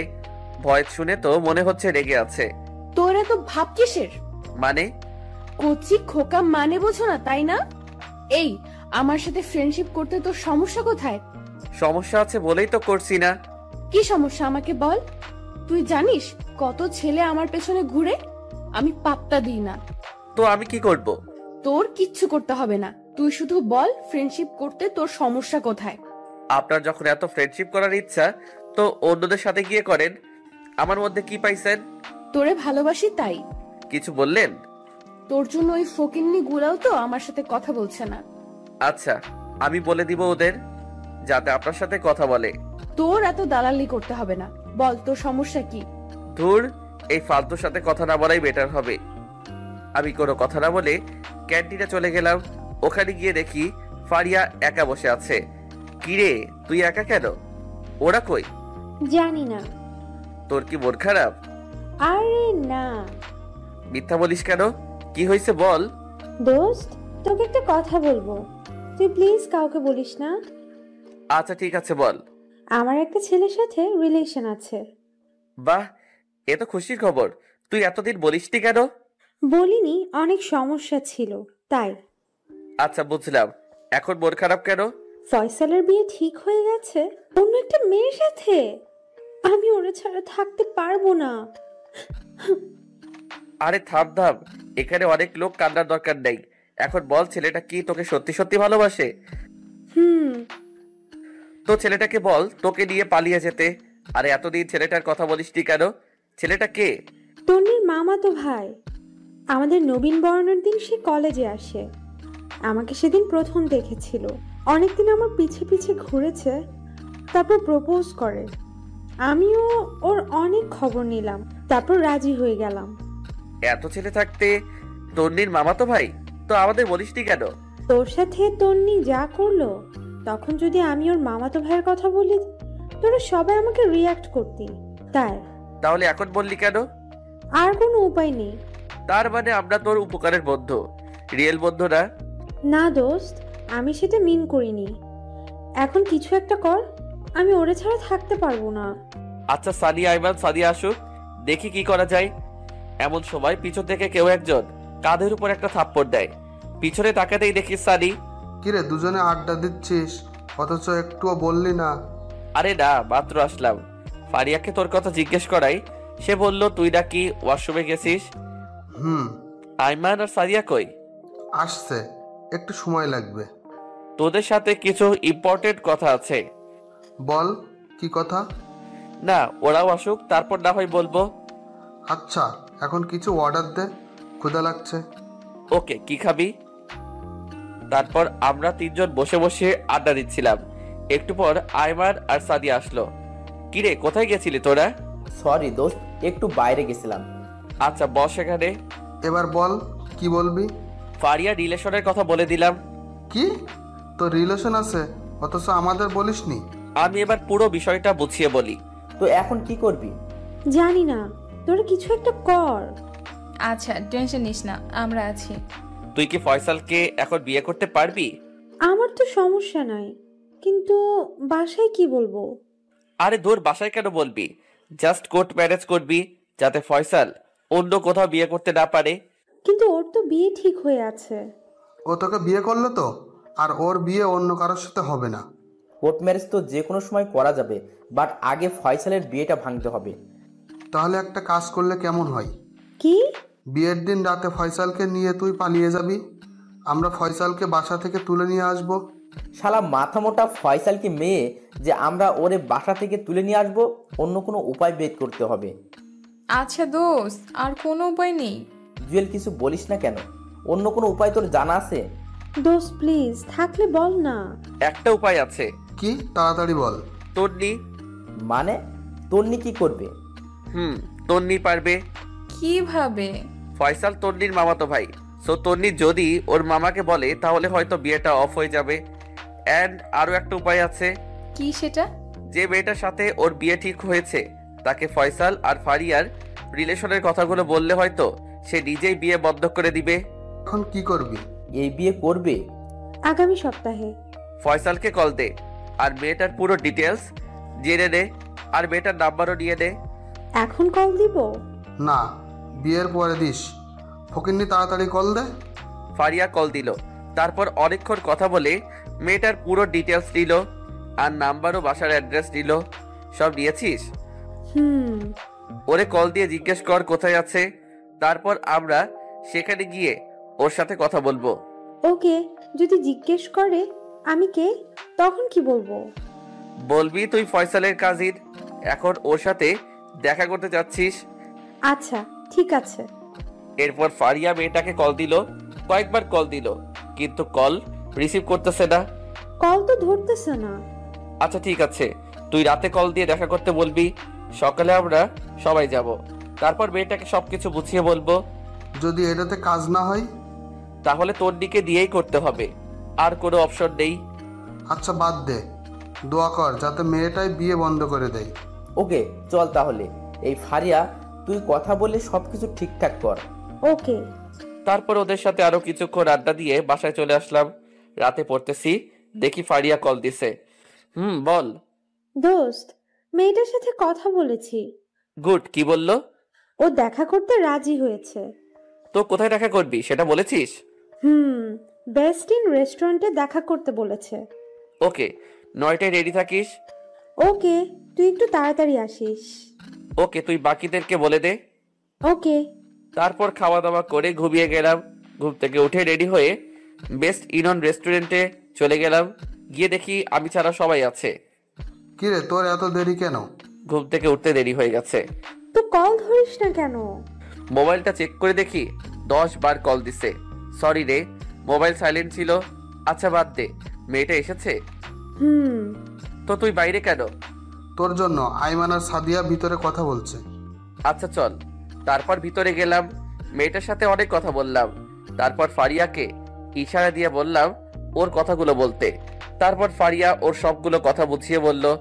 আমরাও সবাই একসাথে মেয়েটাকে বুঝালাম, কিন্তু মেয়েটা উল্টো রিয়াক্ট দেখিয়ে বলে, এটা কোনো ব্যাপার না, বিয়ের আগে সবারই দুই একটা প্রেম থাকে, আমারও ছিল, বিয়ের পর সব ঠিক হয়ে যাবে। মানে? বিষয়টা হচ্ছে আপনি ফয়সালকে ভুলে যান, পারলে আপনিও অন্য কাউকে বিয়ে করে নেন। তার মানে আপনি বিয়েটা করবেন? হুম। সবকিছু জানার পরেও আপনি ওর মাঝে কি পেয়েছেন? দেখেন, ফয়সাল দেখতে অনেক হ্যান্ডসাম এবং ধনীও, ভালো চাকরিও করে। সো আমি কেন, আপনিও এমন ছেলে হাতছাড়া করবেন না। কিন্তু? কোনো কিন্তু নয়, আপনাদের আর কোনো কথা থাকলে বলতে পারেন। না, কোনো কথা নাই, আপনি যেতে পারেন। তারপর মেয়েটা চলে গেল। এবার কি হবে? এই নাকামি থামা, তন্নিকে দিয়ে করাবো। কিন্তু তন্নি আমাদের কথা শুনবে না। সেদিন আমরা ফ্রেন্ডশিপ করিনি, সবাই উঠে চলে আসছি। এই জুয়েল, তুই বললেও শুনবে। সরি, শুনলেও আমি বলবো না। কেন? ভুলে গেছিস ও কি কি করেছিল? এখন এগুলো বলে কোনো লাভ আছে? তোরা বল, আমি ওর সাথে কথাই বলবো না। আচ্ছা বাদ দে, তোদের কাউকে বলতে হবে না। এই কথা বলে উঠে চলে গেল। এক এক করে সবাই চলে গেল, আমি একাই বসে রইলাম। তারপর আমিও চলে গেলাম। আমি জানি ওরা সবাই আমার উপর রাগ করে আছে, কিন্তু তন্নি মেয়েটাকে একটু তো সহ্য হয় না, আর ফ্রেন্ডশিপ তো প্রশ্নই আসে না। রাতের বেলা বাসায় বসে বসে চিন্তা করতেছি কি করা যায়। মোবাইল নিয়ে এফবি লগ ইন করলাম। ফারিয়া অনেক দুঃখের স্ট্যাটাস দিয়েছে, সবগুলোতে বন্ধুদের বিরুদ্ধে লেখা। স্পষ্ট দেখতে পারছি সব কথা আমাকে মিন করে বলেছে। তারপর ভাবলাম তন্নির সাথে কথা বলেই ফেলি। যেটাই হোক, ফারিয়া আমার খুব ভালো বন্ধু, আর বন্ধু তো বন্ধুর জন্যই। পরের দিন কলেজে গিয়ে অপেক্ষা করতে লাগলাম তন্নি কখন আসে। এই তো আসতেছে। তারপর তার কাছে গেলাম, ওরে পিছন থেকে ডাক দিলাম। ও পিছনে ফিরে আমাকে দেখে হা করে তাকিয়ে আছে, মনে হচ্ছে এলিয়েন দেখতেছে। কি ব্যাপার মিস্টার, আপনি তো আমাদের সহ্য করতে পারেন না, তো এখন ডাকতেছেন কেন? ফ্রেন্ডশিপ করতে চাইছিলাম, কি একটা রিয়েক্ট তুই আমাদের সাথে সেদিন দেখালি। এমন ভাবে উঠে গেলি যেন আমাদের চিড়িয়াখানার ভয়ঙ্কর প্রাণী। আমি রাজি। কি রাজি? আপনাদের সাথে ফ্রেন্ডশিপ করতে। সত্যি নাকি কোনো মতলব আছে?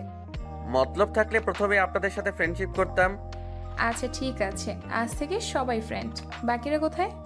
ওরা এখনো আসেনি। আচ্ছা চল ওদিকে গিয়ে বসি। চলেন। ওয়েট, আবার কি হলো? তুই না আমার ফ্রেন্ড, তাহলে আপনি করে বলতেছিস কেন? তো কি বলবো? তুই করে বলবি সবার মতো। আচ্ছা ঠিক আছে। তারপর ওদের সাথে গাছতলায় গেলাম। সানি, আইমান, সাদিয়া, ফারিয়া সবাই আমার উপর কালকের ব্যাপারটা নিয়ে রেগে আছে। সেজন্য সকাল থেকে কেউই কল দেয়নি, কলেজেও আসতেছে না। কি রে, তোর কি মন খারাপ? না, ঠিক আছি। আমি শুধু বসে আছি, তন্নি কখন একা হবে আর কখন আমি ওরে কথাগুলো বলবো। একটু পর লিজা বলল, এই তোরা থাক, আমি গেলাম। তোর আবার কি হলো? বাবা আজকে তাড়াতাড়ি যেতে বলেছে। ওকে যা তাহলে। এই তুইও যাবি? না, আরো কিছুক্ষণ আছি। তারপর লিজা চলে গেল। আমি আর তন্নি চুপচাপ বসে আছি। ওর সাথে যে এইভাবে বসবো কখনো কল্পনাও করিনি। যেখানে সে আমাকে দেখলেই হুমকি দিত, আর সেখানে আমার সাথে বসে আড্ডা দিচ্ছে। বাস্তবতা কি থেকে কি হয় বোঝাই মুশকিল। আবার চুপ থাকা দেখে বলল, কি রে, চুপচাপ বসে থাকবি নাকি কিছু বলবি? আপনার সাথে, সরি, তোর সাথে একটা কথা ছিল। তো বল, চুপ করে আছিস কেন? আমি এবার ফারিয়া আর তন্নির মামাতো ভাই ফয়সালের রিলেশনের কথা বললাম, এবং এর আগে যা যা হয়েছে সবকিছু বললাম, এবং ওর মামাকে কি কি বলতে হবে সেটাও বলে দিলাম। আচ্ছা, এই তাহলে আসল কথা? তুই সে কারণে ফ্রেন্ডশিপ করেছিস? আমি ঠিকই সন্দেহ করেছিলাম তোর ভেতর কোনো একটা ঘাপলা আছে। যেই ছেলে আমাকে এক সেকেন্ডও সহ্য করতে পারে না, আর সেই নিজে থেকে এসে ফ্রেন্ডশিপ করছে, আমি প্রথমেই বুঝেছি। এই না, আমি এটার জন্য ফ্রেন্ডশিপ করিনি। তো কেন করলি? আগে করিসনি কেন? আসলে আমি ভাবছি কিছুদিন পর সব পরিস্থিতি ঠান্ডা হয়ে গেলে ফ্রেন্ডশিপ করব। আর যতই হোক আমরা সেম ক্লাসে পড়ি, ফ্রেন্ডশিপ রাখা দরকার। বুঝলাম। তো এখন কি করতাম? যদি তোর মামাকে বলে বিয়েটা বন্ধ করে দিতি তাহলে ভালো হবে। হাতে সময় নাই, আর কয়েকদিন পরে বিয়ে। ওকে চল। কোথায়? কোথায় আবার? মামার বাসায়। ওকে চল। তারপর ক্যাম্পাস থেকে বের হয়ে একটা রিক্সা নিয়ে ওর মামার বাসার দিকে রওনা দিলাম। কলেজ থেকে একটু দূরেই ওর মামার বাসা। মেয়েটা যে এত কথা জানে, ওর সাথে বের না হলে জানতাম না। একটু পর ওর মামার বাসায় গেলাম। সে আমাকে সোফা রুম দেখিয়ে বসতে বলল, তারপর নিজে অন্যদিকে চলে গেল। আমি বসে বসে ভাবছি কাজটা হবে কিনা। তারপর তন্নি ওর মামাকে নিয়ে আমার কাছে আসলো। আমি সালাম দিলাম, বসে কিছুক্ষণ গল্প করলাম। তারপর তন্নি ফয়সালের বিয়ের ব্যাপারে বলে, কিন্তু ফয়সালের যে রিলেশন আছে সেটা বলেনি। তন্নি নিজে থেকে অনেকগুলো মিথ্যা কথা বলে প্রায় ওর মামাকে নিস্তব্ধ করে দিল। মেয়েটার বুদ্ধি দেখে আমি রীতিমতো একটা টাস্কি খেলাম। তারপর ওর মামা বলল, তোরা এত কিছু কি করে জানিস? আরে আমার ভাইয়ের বিয়ে, আর আমি ভাবির সম্পর্কে একটু খবর নেব না, তা কি করে হয়, তাই খবর নিলাম।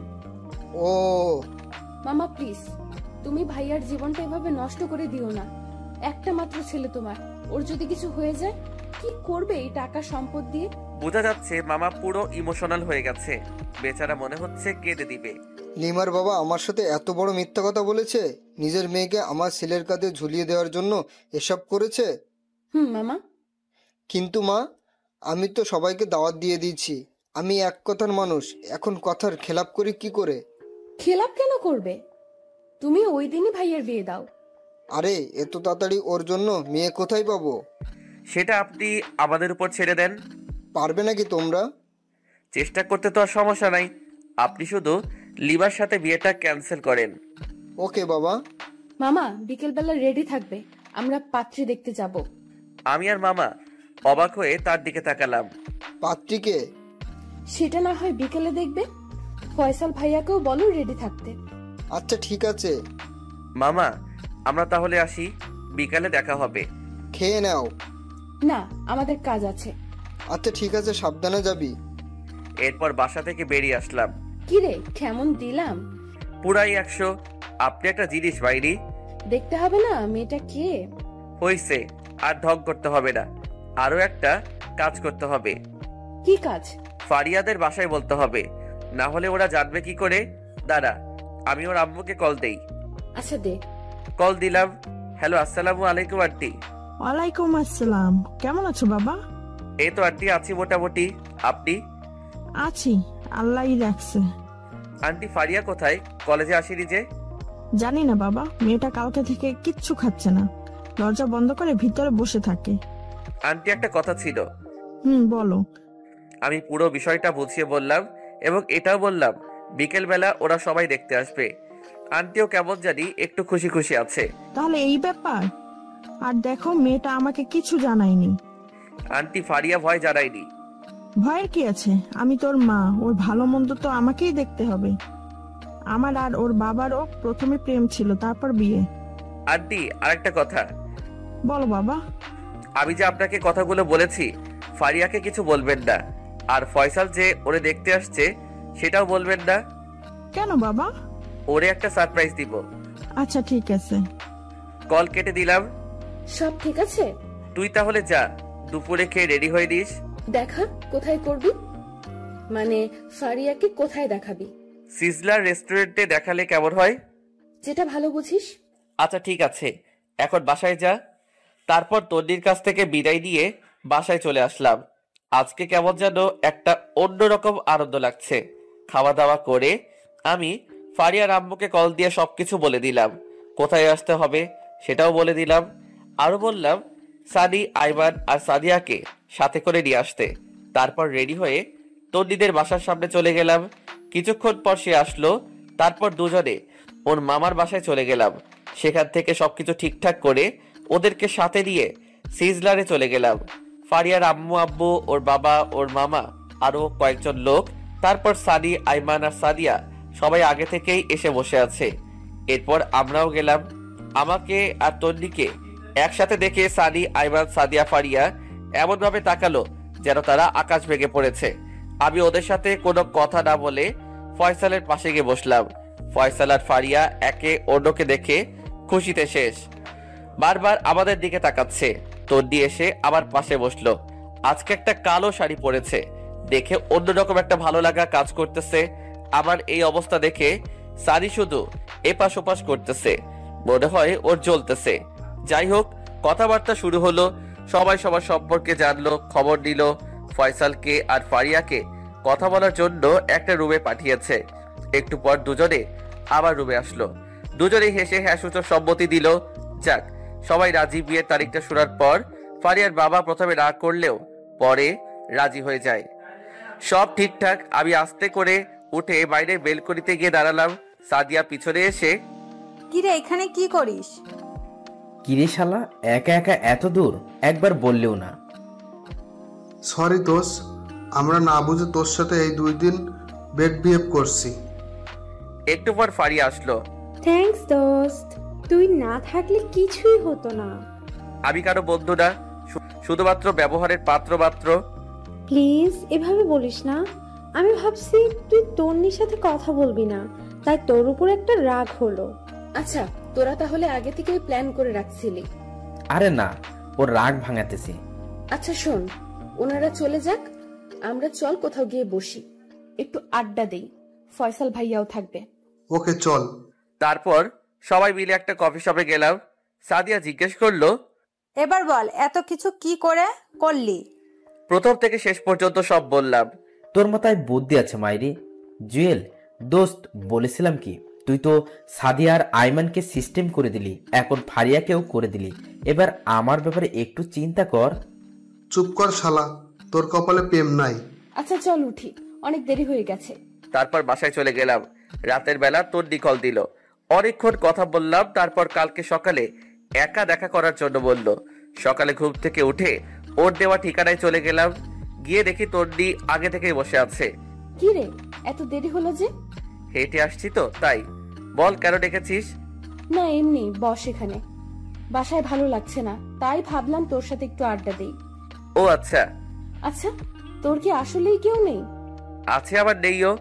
বুঝলাম। আচ্ছা বুঝিয়ে বলছি। পুরো কাহিনী তন্নিকে বললাম। তো এতদিন যে সবাইকে বলেছিস তোর কেউ নেই, তুই এতিম? এমনি। তো তোর আব্বু আম্মুর কাছে আর ফিরে যাবি না?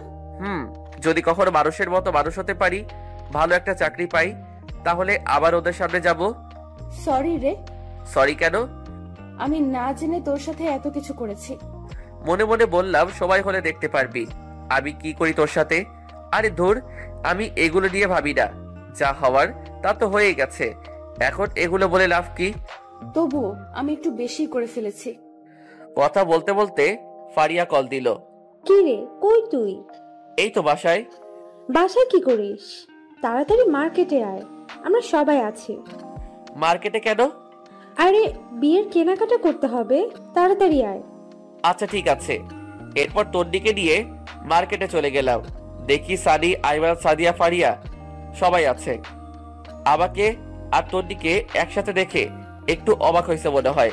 কিরে বেটা, সারাদিন তন্নির সাথে কি? আরে আজব, সারাদিন কোথায় দেখলি? আসার সময় রাস্তায় দেখা হয়, তাই ওরেও নিয়ে আসলাম। দেখিস আবার। শালা, সবাই নিজের মতো মনে করিস কেন? এই তোরা থাম, ভিতরে চল, না হয় আব্বু বকা দিবে। ওকে চল।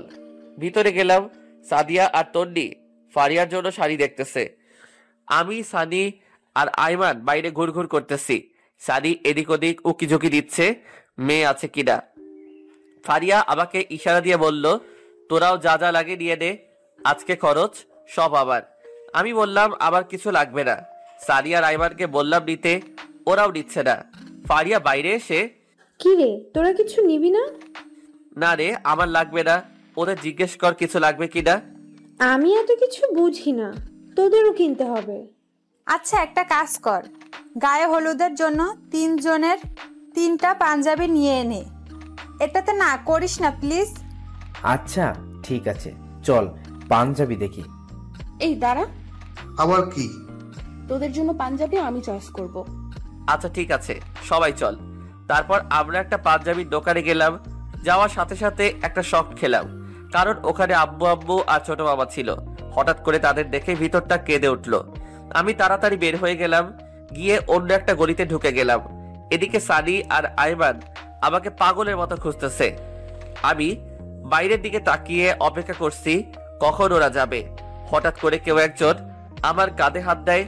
মুহূর্তে চমকে উঠে পিছনে তাকিয়ে দেখি আইমান আর সানি। কিরে, তুই এখানে কি করিস? আর আমরা অন্যদিকে তোকে খুঁজতেছি। কিরে, কিছু বলস না কেন? কি হয়েছে? আম্মু আব্বু আর ছোট মামা ওই দোকানে ছিল। মানে আমরা যেখানে পাঞ্জাবি কিনতে গিয়েছিলাম সেখানে? তো দেখা কর। তুই পাগল নাকি?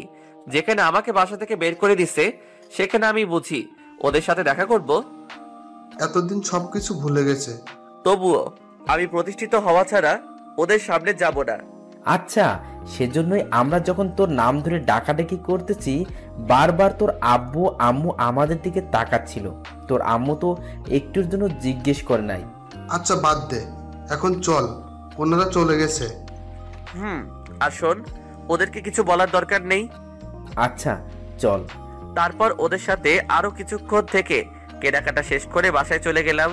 আর 2 দিন পরেই বিয়ে। এখন থেকে সবকিছু ভালোভাবে প্রিপারেশন নিচ্ছে। আমরাও ব্যস্ত, মোটামুটি সবকিছু ঠিকঠাক। মহা ধুমধামে বিয়েটা হয়ে গেল। ফারিয়া বিয়ের পরেও পড়ালেখা করবে, এটা আগে থেকে ঠিক ছিল। বিয়েতে অনেক মজা করলাম। ভালোই বিয়েটা শেষ হলো। বিয়ের কয়েকদিন পর আবার সবাই কলেজে গেলাম, ক্লাস করলাম। আমাদের ফ্রেন্ডশিপ আরো মজবুত হলো।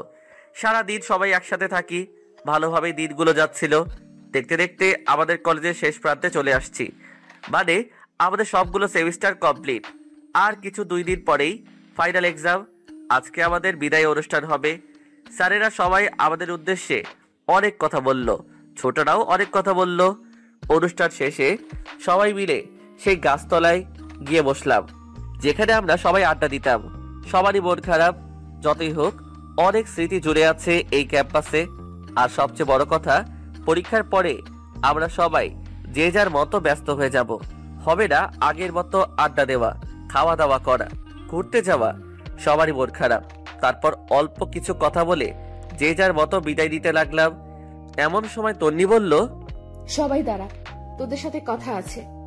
আমরা সবাই ওর দিকে তাকিয়ে আছি, চোখ মুখ লাল হয়ে আছে। কলেজ জীবনের শুরু থেকে তোদের সাথে আমার খুব ভালো একটা সম্পর্ক ছিল না। যখন 3য় সেমিস্টারে আসি তখন জুয়েলও আমাদের সাথে ভর্তি হয়। প্রথম দিন থেকেই ওর সাথে আমার ভেজাল শুরু হয়, সেটা তোরা খুব ভালো করে জানিস। আমি ওরে অনেক অত্যাচার করেছি, কখনো ছেলে লাগিয়ে কখনো পুলিশ দিয়ে। শেষে যখন দেখলাম সে এখনো রাস্তায় রাস্তায় ঘুরতেছে, তখন সিদ্ধান্ত নিলাম যে করেই হোক ওরে এখান থেকে তাড়াতে হবে। সেদিন ওরে অনেক থ্রেট দিয়ে যখন আমি বাইক নিয়ে চলে যাচ্ছিলাম তখনই আমার অ্যাক্সিডেন্ট হয়। আর কিছু মনে নেই।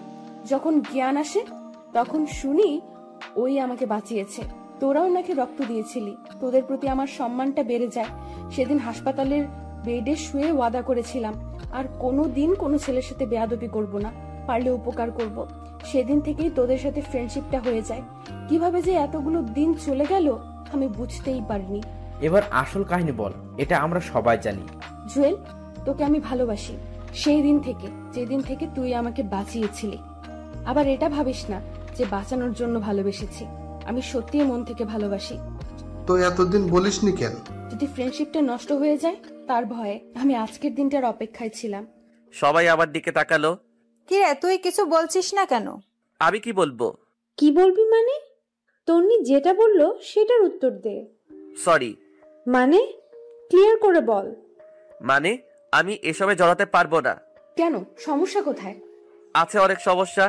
আমাকে আগে প্রতিষ্ঠিত হতে হবে, তারপর অন্য কিছু। আর তন্নি জাস্ট আমার ফ্রেন্ড, অন্য কিছু আমি কখনো কল্পনা করিনি। তো সমস্যা কোথায়? দেখছিস না আমি আর আইমান একসাথে আছি। তোদের লাইফ আর আমার লাইফ এক না, সো আমার দ্বারা এগুলো হবে না। হবে, তুই চিন্তা করে দেখ। হবে না, কারণ আমার গার্লফ্রেন্ড আছে। মিথ্যা বললাম? মানে তুই তো আমাদেরকে কিছু বলিসনি। বলার প্রয়োজন মনে করিনি তাই বলিনি। আমার গার্লফ্রেন্ড আগের কলেজে পড়ে। কিন্তু? কোনো কিন্তু না, যা বলার আমি বলে দিয়েছি। তোরা থাক, আমি গেলাম। তারপর আমি হাঁটা দিলাম। তন্নি বারবার আমাকে ডেকেছে, কিন্তু আমি পিছনেও তাকাইনি, সোজা হাঁটা দিলাম। আসলে আমি ইচ্ছে করেই করিনি, কারণ ও আমার সাথে যা যা করেছে সেগুলো একটাও আমি ভুলিনি। এবার বুঝুক কেমন লাগে। আমি ওরে শারীরিক নির্যাতন করব না, মানসিকভাবেই করব। রাতের বেলা সাদিয়া আইমান আমাকে কয়েকবার কল দিয়ে বোঝানোর চেষ্টা করলো। আমি কল কেটে দিয়ে মোবাইলটা অফ করে রেখে দিলাম। 2 দিন পর এক্সাম। আমি এগুলো নিয়ে না ভেবে ভালোভাবে পড়তে লাগলাম। দেখতে দেখতে পরীক্ষার দিন চলে আসলো। আমাদের অন্য একটা কলেজে সিট পড়ে। সকালবেলা রেডি হয়ে বেরিয়ে গেলাম। ওই কলেজের ওখানে গিয়ে দেখলাম সানি, আইমান, ফারিয়া আর সাদিয়া দাঁড়িয়ে আছে। আমি গিয়ে ওদের সাথে কথা বললাম। তন্নিকে দেখতেছি না, আসবে কি আসবে না সেটাও জিজ্ঞেস করতে পারছি না। ওদের সাথে বসে বসে কথা বলতেছি। একটু পর দেখলাম তন্নি আসতেছে। চোখ মুখ লাল হয়ে ফুলে আছে, দেখে মনে হচ্ছে অনেক কান্নাকাটি করেছে। কি রে, কি অবস্থা তোর? অসুস্থ নাকি? না, আমি ঠিক আছি। দেখে তো মনে হচ্ছে না। চল, দেরি হয়ে যাচ্ছে। তারপর সবাই পরীক্ষা কেন্দ্রে চলে গেলাম। যে যার মতো পরীক্ষা দিল। বাইরে এসে অনেকক্ষণ আড্ডা দিলাম, কিন্তু তন্নি একবারও আমার সাথে কথা বলেনি। আমিও নিজে থেকে বলিনি, দেখি সে কতক্ষণ রাগ দেখিয়ে থাকতে পারে। এভাবে সবগুলো পরীক্ষা চলে গেল, তন্নি আমার সাথে কথা বলেনি। শেষ পরীক্ষার দিন পরীক্ষা দিয়ে বের হয়েছি। আজকেই কলেজ লাইফের শেষ দিন। হয়তো আর ওদের সাথে খুব একটা আড্ডা দিতে পারবো না, যে যার মতো ব্যস্ত হয়ে যাব। সানি বলল, এই চল ওদিক থেকে ঘুরে আসি। আচ্ছা ঠিক আছে, চল। আমি, সানি, আইমান একটু দূরে একটা রাস্তার পাশে গিয়ে বসলাম। তখন ফারিয়ারা কেউ ছিল না। সানি বলল, বন্ধু, ওর প্রপোজ অ্যাকসেপ্ট করে নে, সমস্যা কি? তুই কি পাগল? ভুলে গেছিস সে আমার সাথে কি কি করেছিল? সেটা তো ভুলিনি, কিন্তু সে তো এখন আমাদের খুব ভালো বন্ধু। বন্ধু, কিন্তু সেটাও তোদের উপকারের জন্য করেছি। মানে? এত তাড়াতাড়ি ভুলে গেলি? ফারিয়ার ফয়সালের বিয়েটা যেন হয়, সেই জন্যই ওর সাথে ফ্রেন্ডশিপ করেছি। এতে আমার কোনো স্বার্থ নেই। কিন্তু এখন তো রিয়েলি বন্ধু হয়ে গেছে, সো অ্যাকসেপ্ট কর ভাই। তোর এত দরদ লাগলে তুই কর, আমার ইন্টারেস্ট নাই। আমাকে তো আর প্রপোজ করিনি, করলে তো সেদিনই অ্যাকসেপ্ট করতাম। আচ্ছা ওয়েট, সেই দিন তুই বলছিলি তোর জিএফ আছে, কিন্তু আমরা তো কিছুই জানি না। মিথ্যা বলেছিলাম, যাতে তন্নির বাড়াবাড়িটা একটু কমে। এটা না করলেও পারতি। এই থাম, ওরা আসছে। তাকিয়ে দেখি সাদিয়া, ফারিয়া আর তন্নি এই দিকে আসছে। কি রে, তোরা এখানে? আমাদের একটু বললিও না। তোদের দেখতে পাইনি বস, এখানে একটু আড্ডা দেই। তারপর ওরাও বসলো। তন্নি চুপচাপ বসে আছে। ফারিয়া তন্নিকে ধাক্কা দিতেছে কি যেন বলার জন্য। তারপর ফারিয়া নিজেই বলল, জুয়েল দোস্ত, তোর সাথে কথা আছে। বল। তুই কি ওই ব্যাপারে কিছু ভেবেছিস? কোন ব্যাপার? তন্নি যে কথাটা বলল। তোদের সেদিন আমি কি বলেছিলাম মনে নেই? আমার আজকেও সেই একই সিদ্ধান্ত। প্লিজ একটু ভেবে বল। আমার যা ভাবার তা আগে ভেবেছি। সো অন্য কথা থাকলে বল, না হলে আমি গেলাম। উঠে চলে যাচ্ছিলাম, এমন সময় তন্নি ডাক দিল, আই দাঁড়া, যা, তোকে ভালোবাসতে হবে না, শুধু একটা প্রশ্নের উত্তর দিয়ে যা। কি? সত্যিই থাকতে পারবি আমার সাথে কথা না বলে? পারবো। তুইও চেষ্টা কর, তুইও পারবি। কিন্তু? কোনো কিন্তু না। তুই আমার থেকেও অনেক ভালো ছেলে পাবি। আমি ছোট লোক, এতিম, ফকিরের বাচ্চা। তুই তো বলেছিলি, এখন আবার ভালোবাসিস কেন? এই সব কিছুর জন্য সরি বললাম তো, প্লিজ মাফ করে দে। তোর উপর তো আমার কোনো রাগ বা ক্ষোভ নেই, সো মাফের প্রশ্নই আসে না। প্লিজ এমন বলিস না, আমি সত্যি। অনেক হয়েছে, এবার থাম। আমি গেলাম। তন্নি পেছন থেকে আমাকে কয়েকবার ডেকেছে, আমি তাকাইনি। বাকিরাও অনেকবার ডেকেছে, আমি না দাঁড়িয়ে চলে যাই। সেদিন আমিও অনেক কেঁদেছি। হয়তো মেয়েটাকে আমিও ভালোবেসে ফেলেছি, কিন্তু কিছু করার নাই। সে আমার সাথে যেগুলো করেছে তার ফল ওকেও একটু ভোগ করতে হবে। এভাবে দিন যেতে লাগলো। সানি, আইমানের সাথে মাঝে মাঝে রাস্তায় দেখা হয়, মোবাইলে কথা হয়। ফারিয়া আর সাদিয়ার সাথে মোবাইলে কথা হয় বা অনলাইনে টুকটাক কথা হয়। তন্নির সাথে টোটালি কোনো কথা হয় না আমার। দেখতে দেখতে রেজাল্টের দিন চলে আসলো। মোবাইলে রেজাল্ট দেখে নিলাম। আলহামদুলিল্লাহ, খুব ভালো রেজাল্ট করলাম। আমাদের সবার রেজাল্ট মোটামুটি ভালো হয়, শুধু তন্নিরটা ছাড়া। সেও পাশ করেছে, বাট অন্যদের মতো না। কারণটা হয়তো আমি। রেজাল্ট দেওয়ার পরপরই বিভিন্ন জায়গায় চাকরির জন্য আবেদন করতে শুরু করি। একটা কোম্পানিতে চাকরির জন্য আবেদন করি, ইন্টারভিউ দিলাম, সবকিছু ঠিকঠাক ছিল, তাই চাকরিও পেয়ে গেছি। চাকরি পাওয়ার পর ওদের সবাইকে কলেজের ক্যাম্পাসে আসতে বললাম, ট্রিট দিব, সবাই আসলো, কিন্তু তন্নি আসলো না। কিরে, তুই তো পুরাই চেঞ্জ। কই, আগের মতোই তো আছি। না মামা, আগে থেকে একটু অন্যরকম। আচ্ছা বাদ দে, তোর জব কেমন চলছে? ভালোই। তোরা ট্রাই করতেছিস না? না, আমি বাবার অফিসেই জব করব, সাথে আমার এই দুষ্টু বরটাকেও রাখবো। মামা, এই ভুল করিস না, সারা জীবন খোটা শুনবি যে তুই শ্বশুরের টাকা খাস। শালা কয়দিন পর ঘর জামাই করে নিয়ে যাবে, তখন কি করবি? ফারিয়া তো সেটেল। তোর জামাই কেমন আছে রে? আছে, ভালোই। এই তন্নির কি অবস্থা? তোদের সাথে কথা হয়? মাঝে মাঝে। তোর সাথে হয়? আরে না, হইলে কি আর তোদেরকে জিজ্ঞেস করি? তুই রাজি হলে কি এমন ক্ষতি হতো? ওইসব কথা বাদ দে, অনেক দিন আড্ডা দেই না, চল ওই দিক থেকে ঘুরে আসি। ঠিক বলছিস, চল ঘুরে আসি। ওদের সাথে পুরো বিকাল আড্ডা দিলাম, সন্ধ্যায় বাসায় চলে গেলাম। এভাবেই দিন কাটতেছিল, ভালোই আছি। মাঝে মাঝে আম্মু আব্বুর কথা মনে ওঠে, ইচ্ছা করে তাদের কাছে ছুটে যাই। আজ সব আছে, টাকা সম্মান সবকিছু আছে, কিন্তু নেই বাবা মা। যত কিছুই করি দিন শেষে নিজেকে এতিমই মনে হয়। ইচ্ছে করছে এখনই ছুটে যাই, কোনো এক অজানা শক্তি ধরে রাখে, চাইলেও যেতে পারি না। কিছুদিন পর আমি আমার বস গাড়ি নিয়ে একটা দরকারে অন্য একটা জায়গায় যাচ্ছি। গাড়িতে বসে বসে কথা বলতেছি, এমন সময় ড্রাইভার অনেক জোরে ব্রেক চাপলো। সাথে সাথেই একটা ধাক্কা খেলাম। বাইরে তাকিয়ে দেখলাম কেউ একজন গাড়ির সাথে ধাক্কা খেয়ে পড়ে গেল। বস আমাকে বলল, জুয়েল দেখো তো বাইরে কি হয়েছে। আমি গাড়ি থেকে নেমে বাইরে গেলাম, দেখলাম একটা বৃদ্ধ লোক গাড়ির সাথে ধাক্কা খেয়ে পড়ে গেছে। আমি গিয়ে পেছন থেকে টান দিয়ে তুলতে তুলতে বললাম, সরি আঙ্কেল, ড্রাইভার ভুল করে লাগিয়ে দিয়েছে। আপনার লাগেনি?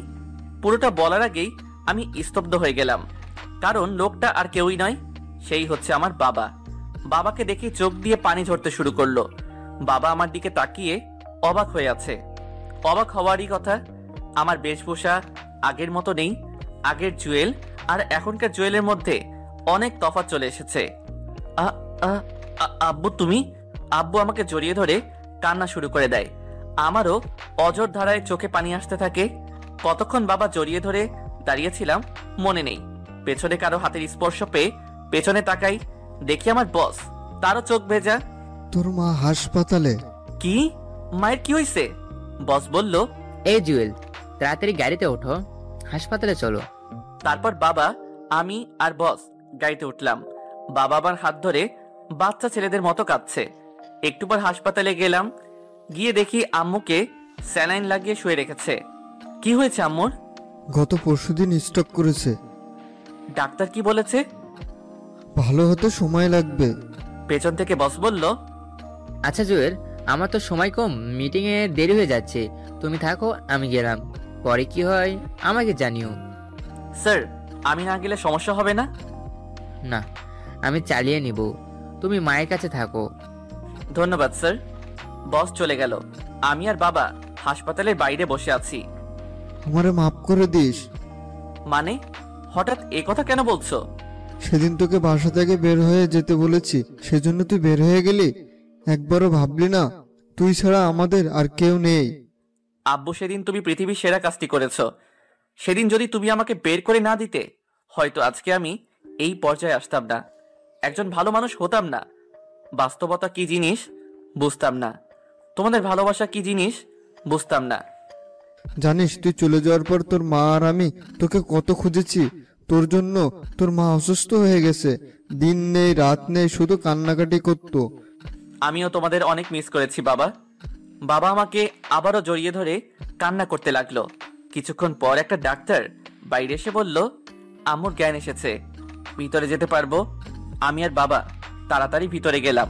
এক অজানা আনন্দ বিরাজ করছে। কত বছর পর আম্মুকে দেখবো। ভিতরে গেলাম, আম্মু আমাকে দেখে রীতিমতো অবাক হয়ে গেল। হওয়ারই কথা, আম্মু আমার দিকে নির্বাক হয়ে তাকিয়ে আছে। আম্মুকে দেখে আমার পুরো শরীরের লোম দাঁড়িয়ে গেল। কি থেকে কি হয়ে গেল। আম্মুর এই অবস্থা দেখে গাল বেয়ে পানি পড়তে লাগলো। আম্মুর কাছে যেতেই আমাকে ধরে কান্নাকাটি শুরু করে দিল। আমিও শক্ত করে ধরলাম। এখন কেমন আছো? তুই আসছিস? এখন আমি ভালো না থেকে পারি? বল, আর কোনোদিন ছেড়ে যাবি না তো? না গিয়ে কোনো উপায় আছে? আমার তো থাকার জায়গা নেই। বাবা আমার কাঁধে হাত রেখে বলে, প্লিজ বাবা, আমাকে আর লজ্জা দিস না, মাফ করে দে আমাকে। আরে কি বলো এসব? তুমি যেটা করেছো একদম ঠিক করেছো। তাহলে একথা বললি কেন? আজ থেকে বাইরে কোথাও থাকতে পারবি না, তোর ঘরে তুই থাকবি। মায়ের দিকে তাকিয়ে দেখি সে অসহায় দৃষ্টিতে আমার দিকে তাকিয়ে আছে, তাই আর না করিনি। তারপর আমি, আব্বু আম্মু নিজেদের বাসায় চলে গেলাম। আম্মু আমার পুরনো জিনিসপত্র সবগুলো সেই আগের মতোই গুছিয়ে রেখেছে। বিকেলবেলা আমি আবার আগের বাসায় আসলাম, চলতি মাসের বেতন দিয়ে দিলাম। তারপর সবগুলো মালামাল বাসায় নিয়ে গেলাম। পরের দিন যথারীতি অফিসে চলে গেলাম। বসকে সবকিছু বললাম, তিনিও খুশি হলেন। বিকেলবেলা বাসায় গেলাম, দেখি আম্মু আমার রুমে বসে আছে। আমি যাওয়ার পর ফ্রেশ হলাম, তারপর আম্মুর সাথে বসে কথা বলতে শুরু করলাম। বাসা থেকে বের হয়ে যাওয়ার পর থেকে এখন পর্যন্ত যা যা হয়েছে সব বললাম। তন্নির কথাও বললাম।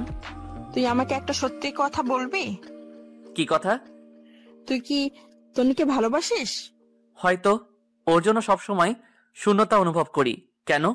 ওর কি বিয়ে হয়েছে? মনে হয় না, হলে অন্তত পক্ষে একবার হলেও জানতে পারতাম। ওর বাসার ঠিকানা বা মোবাইল নাম্বার আছে? ওয়েট, তুমি এগুলো দিয়ে কি করবে? কিছু না। আচ্ছা শোন, তোর জন্য একটা মেয়ে দেখেছি। মানে? কথা নেই বার্তা নেই, হঠাৎ করে কিসের মেয়ে দেখছো? বাসায় সারাদিন আমি একা, আমারও তো কথা বলার মতো কাউকে দরকার নাকি? আর একটা নাতি নাতনি থাকলে তো কথাই নাই, পুরো বাসা সবসময় গরম থাকবে। লাগবে না গরমের, আমি এত তাড়াতাড়ি বিয়ে করতে পারবো না। তাহলে আমি মারা যাওয়ার পর করিস। দূর, এগুলো বলো কেন, ভাল লাগে না। আচ্ছা, তন্নির মায়ের নাম্বারটা দে তো। কেন?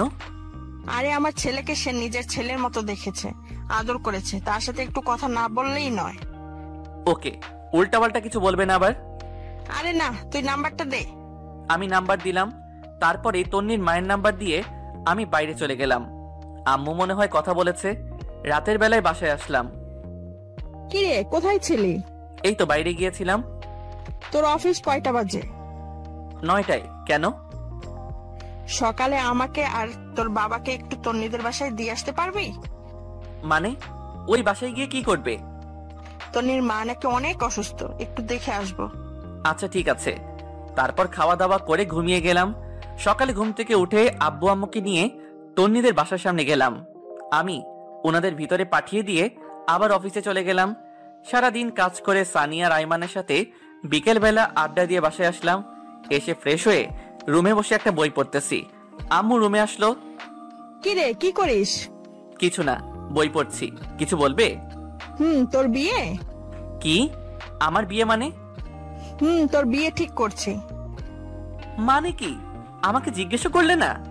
মেয়েটাকে কোথায় থাকে, কি করে সেটাও বললে না, সোজা বিয়ে ঠিক করে ফেললা। তোকে জিজ্ঞাসা করার কি আছে? আমার ছেলের বউ কে হবে সেটা আমি ঠিক করব। কিন্তু মেয়েটাকে সেটা তো বলবে। তোর বান্ধবী? বান্ধবী মানে? কার কথা বলতেছো? তন্নি, ওর সাথেই তোর বিয়ে ঠিক করেছি। কি? তন্নির সাথে মানে? কেন, ওরে তোর ভালো লাগে না? আচ্ছা ঠিক আছে, না করে দিচ্ছি। আরে ধুর, তোমারে আমি একবারও বলছি না করতে। তো কি করতাম? ও ভালো কথা, তুই যে পাত্র সেটা তন্নিকে বলতে নিষেধ করেছি। তো কি বলেছো? আসল কথা ওর বাবা মাকে বলেছি, ওরাও রাজি, কিন্তু বলেছি তোর কথা যাতে না বলে, অন্য ছেলের কথা বলতে। কিন্তু কেন? সারপ্রাইজ। বাহ, তোমার মাথায় বুদ্ধি আছে। দেখতে হবে না মাটা কার? আচ্ছা খেতে আয়। তারপর খাওয়া দাওয়া করে ঘুমাতে গেলাম, কিন্তু খুশির ঠেলায় ঘুম আসছে না। যাই হোক, মনটা ফ্রেশ হয়ে গেল। তন্নিকেও বিশাল একটা সারপ্রাইজ দেওয়া হবে। এভাবে কিছুদিন গেল। শুক্রবারে সকালবেলা সাদিয়া কল দিল। কি রে ফকিনি, ভুলে গেলি নাকি? আরে না, বল কেমন আছিস? এই তো আছি, আগের মতোই। তোর কি অবস্থা? আলহামদুলিল্লাহ ভালো। আচ্ছা শোন, তন্নি কল দিয়েছিল, সবাইকে আসতে বলেছে, তোকেও আসতে বলেছে। আজকে বিকেলবেলা আমাদের ক্যাম্পাসের সামনে চলে আসিস। কিন্তু আমাকে তো বলেনি।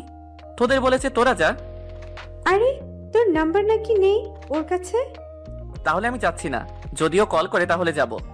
আরে এমন করিস কেন? সানি, আইমান, ফারিয়া সবাই আসবে। আসুক, বাট আমি আসবো না, যদিও কল না করে। আচ্ছা ঠিক আছে, আমি ওরে তোর নাম্বার দিতেছি। ওকে। কল রেখে বসে বসে খেলা দেখতেছি। কিছুক্ষণ পর একটা অপরিচিত নাম্বার থেকে কল আসে। আমি বুঝে গেলাম তন্নি হবে।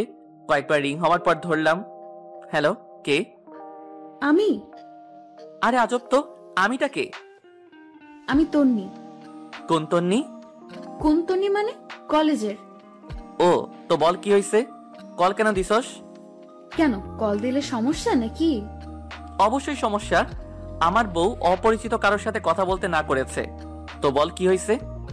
তন্নি চুপ করে আছে। ও যে রেগে আগুন হয়ে আছে সেটা আমি খুব ভালো করে জানি। বিকেলে কলেজের সামনে আসিস, তোদের সাথে কথা আছে। চেষ্টা করব। কলটা কেটে দিয়ে হাসতে লাগলাম। যাই হোক, দুপুরে খাওয়া দাওয়া করে খুব সুন্দরভাবে রেডি হলাম। অনেকদিন পর ওদের সাথে দেখা হবে। বিকেলবেলা সানি কল দিয়ে বলল ওরা সবাই চলে এসেছে। আমি ইচ্ছে করেই একটু দেরি করে গেলাম। যাওয়ার পর দেখি সবাই আছে।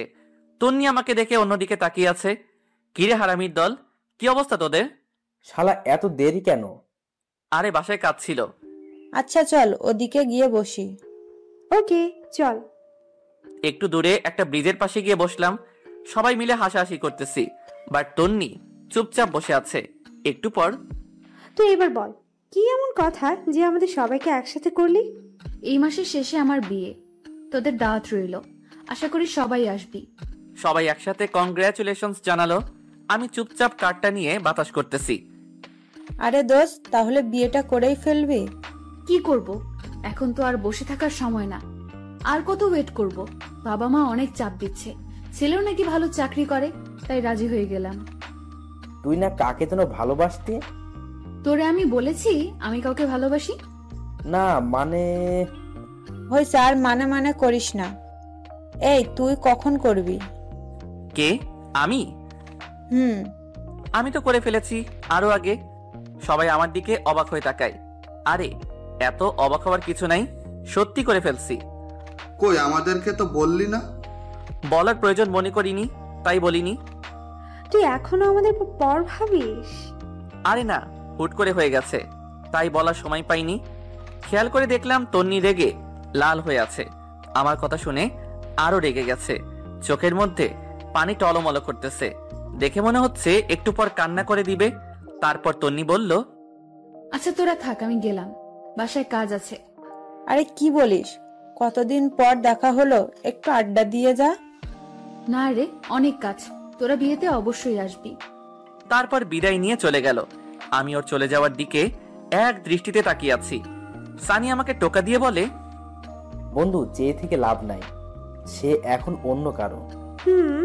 সেদিন যদি অ্যাকসেপ্ট করতি তাহলে হয়তো বিয়েটা তোর সাথেই হইতো। শালা বেশি বুঝে, এবার বোঝো কেমন লাগে। ওদের কথা শুনে হাসি থামিয়ে রাখতে পারলাম না, অনেক জোরে হাসলাম। কি রে, তুই হাসিস কেন? পাগল হয়ে গেলি নাকি? না, তোদের কথা শুনে। তুই পুরাই গেছস। শোন, আমি যে কথাগুলো এখন তোদের বলবো সেগুলো শুনলে তোরাও হাসবি এন্ড অবাক হয়ে যাবি। ও রিয়েলি? তো বল কি এমন কথা যেগুলো শুনলে আমরাও অবাক হয়ে যাব? তারপর আমি পুরো ঘটনাগুলো ওদের সাথে শেয়ার করলাম। বাবা মায়ের সাথে দেখা হওয়া থেকে আজ পর্যন্ত সবকিছুই বললাম। তার মানে বিয়েটা তোর সাথেই হচ্ছে? কার্ডটা খুলে দেখ, কার নাম লেখা। তোর তো ডাবল কংগ্রাচুলেশনস। তো তুই ওরে কিছু বলিসনি কেন? সারপ্রাইজ, তোরাও কিছু বলিস না। তুই এক জিনিস মাইরি। চল এখন ট্রিট দিবি। আচ্ছা ঠিক আছে চল। এই ওয়েট, তোর আবার কি হলো? তন্নি মনে হয় রাগের মাথায় বিয়েটা করছে। কেমনে বুঝলি? ও তো নিজেই বলল নিজে থেকে বিয়ে করছে। আরে পাগলের দল, কার সাথে সাথে বিয়ে হচ্ছে সেটাই তো জানে না, নামটাও দেখিনি। ঠিক বলেছিস, কেমন যেন শুকিয়ে গেছে। ওই হারামিরা, ওরে নিয়ে এত কথা বলিস কেন? জানিস না ও আমার হবু বউ? ওরে আমার ভালোবাসা রে, বেশি কথা বললে এখন তন্নিরে সব বলে দিব। আচ্ছা সরি, এখন কিছু বলিস না, সময় মতো সব বলিস।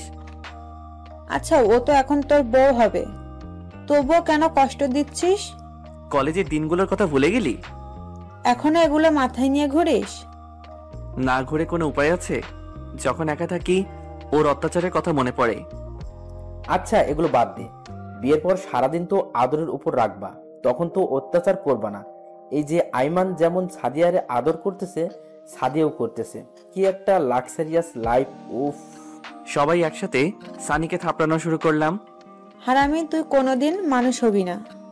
ওহ আচ্ছা, তুই তো ফয়সালকে আদর করতেছিস, শালার কি পুরা কপাল নিয়ে দুনিয়ায় আইসি কে জানে। তোর কপালে বউ নাই। এইভাবে অনেক মজা করলাম, আনন্দ করে রাতের বেলায় বাসায় চলে গেলাম। খুব ভালো একটা দিন কাটলো। দেখতে দেখতে বিয়ের তারিখ চলে আসলো। ফারিয়া আর সাদিয়া তন্নির সাথে শপিং করতে গেল। সানিয়া আর আইমান আমার সাথে। আমরা দূরে দূরে রয়েছি, যাতে ভুলেও তন্নি কিছু জানতে না পারে। শপিং শেষে বের হচ্ছি, এমন সময় গেটে তাকাতেই একটা টাস্কি খেলাম। দেখলাম তন্নিও বের হচ্ছে। আমি সানিয়া আর আইমানকে ইশারা দিয়ে লুকিয়ে যেতে বললাম। তারপর ওরা চলে যাওয়ার পর আমরা বের হলাম। বাসায় গেলাম, সবকিছু নতুন করে সাজাচ্ছে। আস্তে আস্তে বিয়ের পুরো প্রিপারেশন নেওয়া হচ্ছে। আব্বু আর আম্মু সবাইকে দাওয়াত দিয়ে আসলো। আমিও মোটামুটি ব্যস্ত। দেখতে দেখতে বিয়ের দিন খুব কাছে চলে আসলো। গায়ে হলুদের আগের দিন সানি, আইমান, সাদিয়া, ফারিয়াকে আমি কল দিয়ে দিঘির পাড়ে আসতে বললাম। বিকেলবেলা ওরা আসলো। কি রে, কি অবস্থা? এই তো মোটামুটি। তোরা কেমন আছিস? আমরা ভালো। আচ্ছা বল, কেন ডেকেছিস? আসলে কিভাবে কি করতে হবে তোরা যদি বলে দিতি তাহলে ভালো হতো। আমি তো এর আগে কখনো বিয়ে করিনি, তাই কোনো অভিজ্ঞতা নেই। তুই যেভাবে বলছিস মনে হয় আমাদের অনেক অভিজ্ঞতা আছে। আরে ধুর, সেটা না, এমনি বললাম। আচ্ছা শোন। অনেক উপদেশ দিল, একে একে সবাই অনেক পরামর্শ দিল। আসলে আপনি যতই চালাক হন না কেন, নিজের কোনো বিশেষ কাজে আপনি বোকা হয়ে যাবেন, কিছুই আপনার মাথায় আসবে না। যাই হোক, ওদের সাথে আরো অনেক কথা বললাম। ফারিয়া বলল, আচ্ছা একটা জিনিস তো আমার মাথায় আসছে না। কি? কালকে তো তোদের দুজনের গায়ে হলুদ, তো আমরা দু জায়গায় কিভাবে থাকবো? সিম্পল, ছেলেদের বাসায় হলুদ অনেক রাত করে হয়। তোরা তন্নির গায়ে হলুদ দিয়ে আমার সাথে আমার বাসায় চলে আসবি। আমার সাথে মানে? তুইও যাবি নাকি? আমারেও তো দাওয়াত দিছে। হারামি, তুই একটা জিনিস মাইরি, তোর কাজ নেই। সবকিছু গুছিয়ে যাব। কিন্তু এই চুপ থাক, সবসময় কিন্তু কিন্তু করিস কেন? এই কুত্তা, আমি তোর সাথে কথা বলছি নাকি? আইমান, তোমার জানুকে নিষেধ করো, না হলে মাথার উপর তুলে আস্তে করে ছেড়ে দিব। এই হারামির দল, চুপ থাক, এমনিতে টেনশনে আছি। আচ্ছা কালকে কয়টায় যাবি? তুই আর সাদিয়া বিকেলে চলে যাবি, আমি, সানি আর আইমান রাতে যাব। আচ্ছা ঠিক আছে, এখন যাই তাহলে। ওকে যা, কালকে দেখা হবে। তারপর সানি আর আইমানের সাথে আরো কিছুক্ষণ আড্ডা দিয়ে আমিও বাসায় চলে আসলাম। পরের দিন মানে হলুদের দিন সকাল থেকে সবকিছু সাজাতে শুরু করলো। লাইটিং দেখে কেমন যেন একটা দোলা দোলা ভাব চলে আসলো। সারাদিন কাজ করতে করতে কখন যে সময় চলে গেল বুঝতেই পারিনি। বিকেলবেলা সানি, আইমান আসলো, ওরাও টুকিটাকি অনেক কাজ করলো। রাত 10টার সময় ফারিয়া কল দিল। কিরে, আসবি না? আসছি। তাড়াতাড়ি আয়, তোদের তন্নি খুঁজছে। ওয়েট, আসছি। রেডি হয়ে বাইকটা বের করে যে বাইরে আসলাম, তখনই আম্মার আগমন। কিরে, কই যাস তুই? তোমার বৌমাকে গায়ে হলুদ দিয়ে আসতে। কি? নিজের গায়ে হলুদের খবর নাই? উনি যাচ্ছে বউয়ের গায়ে হলুদ মাখাতে। যা বাসায় যা। আরে ধমকাও কেন? যাবো আর আসবো। তোর বাবা দেখে চিল্লে চিল্লে করবে। কিছু করবে না, আমি যাবো আর আসবো। ওকে সাবধানে যা। ওকে। তারপর বাইক নিয়ে বেরিয়ে গেলাম। আমি একমাত্র জামাই যে নিজের বউকে হলুদ মাখাতে যাচ্ছে। শালার এমন জামাই পাওয়া তো ভাগ্যের ব্যাপার। অবশেষে তন্নিদের বাসায় চলে আসলাম। বাহ, অনেক দারুণভাবে সাজানো হয়েছে। আমি ভিতরে গেলাম। তন্নির বাবা মা আমাকে দেখে অবাক হয়ে গেছে। আসলে হওয়ারই কথা, হলুদের দিন জামাই বউয়ের বাসায়। আমি সালাম করলাম, ওনারা হাসতেছে। হয়তো ওনারাও বুঝে গেছে আমি কেন এসেছি। ভিতরে গেলাম, দেখলাম তন্নিকে সাজাচ্ছে। আমাদের দেখে ফারিয়া আর সাদিয়া বাইরে আসলো। কি এত দেরি কেন? আরে বলিস না, আম্মু আসতে দিচ্ছিল না। তো পরে কেমনে আসলি? তো কথা বলছি সাথে সাথে ছেড়ে দিয়েছে। এই কুত্তা বিলাই, তুই সবসময় আমার পিছে লাগিস কেন? হাই রে আল্লাহ, আজকেও তোরা ঝগড়া করবি? আচ্ছা জুয়েল শোন, বল। তন্নি বলেছে তুই আসলে ওর সাথে পার্সোনাল কথা বলতে। তুই ছাদে যা, আমি তন্নিকে পাঠিয়ে দিচ্ছি। আমার সাথে আবার কিসের কথা? আরে আজব, না শুনলে বুঝবি কেমনে কি কথা। আচ্ছা ঠিক আছে, আমি ছাদে যাচ্ছি। আমরাও আসবো নাকি? তোরা গিয়ে কি চুল ছিঁড়বি? যা গিয়ে দেখ বাবুর্চি ঠিক মতো কাজ করছে কিনা, না হলে গিয়ে পেঁয়াজ রসুনের খোসা ওঠা। কুত্তি তুই যা, আমাকে কেন বলছিস? এই ওদের কথা শুনে আমি হাসতে হাসতে ছাদে গেলাম। অনেকক্ষণ ধরে বসে আছি, তন্নি আসছে না। এই তো আসছে। বাহ, আজকে ওরে একদম অন্যরকম লাগছে। আবারও ক্রাশ খেলাম। এই আমি কারে বিয়ে করতেছি ভাবতেই কাতুকুতো লাগছে। তন্নি এমনিতেই অনেক সুন্দর, তার উপর আজকে বিয়ের সাথে সেজেছে, পরনে শাড়ি, দেখে মাথা নষ্ট লাগতেছে। ওর দিকে কতক্ষণ তাকিয়েছিলাম মনে নেই। ওর ধাক্কাকে বাস্তবে ফিরে আসি। কি রে, কি দেখতেছিস? কিছু না, বল কি বলবি? আমার বাসায় যেতে হবে। তুই কি কিছু বুঝিস না? কি বুঝতাম আমি? আমি সত্যিই তোকে ভালোবাসি, বিশ্বাস কর। এখন এগুলো বলে লাভ নাই, কালকে তোর বিয়ে। চল আমরা এক্ষুনি পালিয়ে যাই। কি তুই পাগল নাকি? পাগল হয়ে গেছি। দেখ পাগলামি করিস না, লোকে দেখলে সমস্যা হবে। দেখুক তাতে আমার কি, আমি সত্যিই তোকে ভালোবাসি, পারবো না আমি থাকতে। এই কথা বলে আমাকে জড়িয়ে ধরে। আমি তো পড়ে গেলাম মহা বিপদে। আমারও ভালো লাগতেছে ওর জড়িয়ে ধরা দেখে, কিন্তু একটু ভাব নিলাম, ওরে দূরে সরিয়ে দিলাম, কারণ কালকে থেকে তো সব সময় ধরে রাখতে পারবো। ভাব নিয়ে ওরে বললাম, তো লজ্জা করে না বিয়ের আগে অন্য একটা ছেলেকে? ছি, তোর কি বিশ্বাস হয় না? আরে ধুর, এগুলো কি বিশ্বাস করব? এগুলো হচ্ছে তোর ন্যাকামি। সো ন্যাকামি না করলে ভালো হবে। আমি নিচে যাচ্ছি, তুই এই চোখ মুখ ঠিক করে নিচে আয়। বাহ, ফকিন্নি আসলে আমাকে ভালোবাসে। এবার বুঝো জুয়েল কি জিনিস। অনেক তো জ্বালাইছিলা আমারে, দেখো এখন কেমন লাগে। আমি নিচে চলে গেলাম। সানিয়ার আইমান ইশারায় আমাকে জিজ্ঞেস করলো কি বলেছে। আমি পরে বলবো বলে ইশারা দিলাম। একটু পর তন্নিও চলে আসলো। গায়ে হলুদ দেওয়া শুরু হলো। ওরে আরো রাগানোর জন্য আমি সবার আগে স্টেজে উঠলাম। উঠেই অনেকগুলো হলুদ নিয়ে ওর মুখে মাখিয়ে দিলাম। রেগে পুরো লাল হয়ে গেছে। এদিকে সানিয়া রাইমান তালি দেওয়া শুরু করলো। ওদের দেখে অন্যরাও দেওয়া শুরু করলো। তারপর মিষ্টি খাইয়ে দিয়ে কিছু ছবি তুলে আমি চলে আসলাম। তন্নির চোখে স্পর্শ পানি দেখতে পেলাম। তারপর সানিয়া, আইমান, সাদিয়া, ফারিয়া সবাই লাগালো। আমি ওদের বললাম তাড়াতাড়ি রেডি হতে। আচ্ছা তন্নিকে বলে যাই। মাথা খারাপ? ওরে বললে যেতে দিবে না। যদি আমাদের খোঁজে? খুঁজবে না, সবাই হলুদ লাগাতে লাগাতে 4টা বাজবে, তারপর ঘুমিয়ে যাবে। তন্নি ভাববে আমরাও ঘুমিয়ে গেছি। এখন তাড়াতাড়ি চল, আব্বা কল দিচ্ছে। আমরা কেমনে যাব? বাইরে সিএনজি আছে, আমি, তুই আর ফারিয়া সিএনজিতে যাব, সানিয়া জুয়েল বাইকে যাবে। ওকে চল। তারপর আমাদের বাসায় চলে আসলাম। বাবা অনেকগুলো ঝাড়ি দিল, সেগুলো হজম করে আমি গিয়ে রেডি হয়ে স্টেজে গিয়ে বসলাম। তারপর শুরু হলো আমার উপর তৃতীয় বিশ্বযুদ্ধ। একে একে সবাই গায়ে হলুদ দিল, ফটোশুট, এটা সেটা করতে করতে 5টা বেজে গেল। তাড়াতাড়ি গিয়ে ঘুমিয়ে গেলাম। 11টায় ঘুম থেকে উঠলাম। উঠে গোসল করে প্যান্ট শার্ট পরে রেডি হয়ে গেলাম। আম্মা এসে বলল, কিরে পাঞ্জাবির শেরওয়ানি না গায়ে দিয়ে এটা কি দিলি? আরে ওগুলো গাড়িতে থাকবে, ওগুলো গায়ে দিয়ে তন্নিদের বাসায় গেলে সে সব বুঝে যাবে। তোমরা সবাই চলে আসবে, শেরওয়ানি গাড়িতে থাকবে। আমরা গেলাম। এটা কেমন কথা? আর কোনো কথা না বলে আমি, সানি, আইমান, সাদিয়া, ফারিয়া বেরিয়ে গেলাম। একটু পর তন্নিদের বাসায় গেলাম। দেখলাম তন্নির রুমে অনেক ভিড়, মনে হয় ওরে সাজাচ্ছে।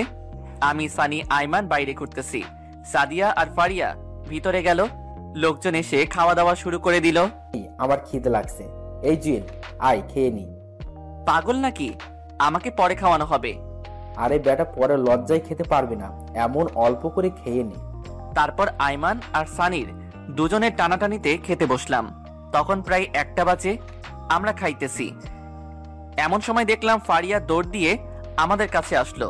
এসে আমার কানে যা বলল তা শুনেই আমার পায়ের নিচ থেকে মাটি সরে যেতে লাগলো। ফারিয়া বলল, তন্নি নাকি সুইসাইড করেছে, অনেকগুলো মেডিসিন একসাথে খেয়ে ফেলেছে। ভাতের প্লেট রেখে দৌড় দিলাম।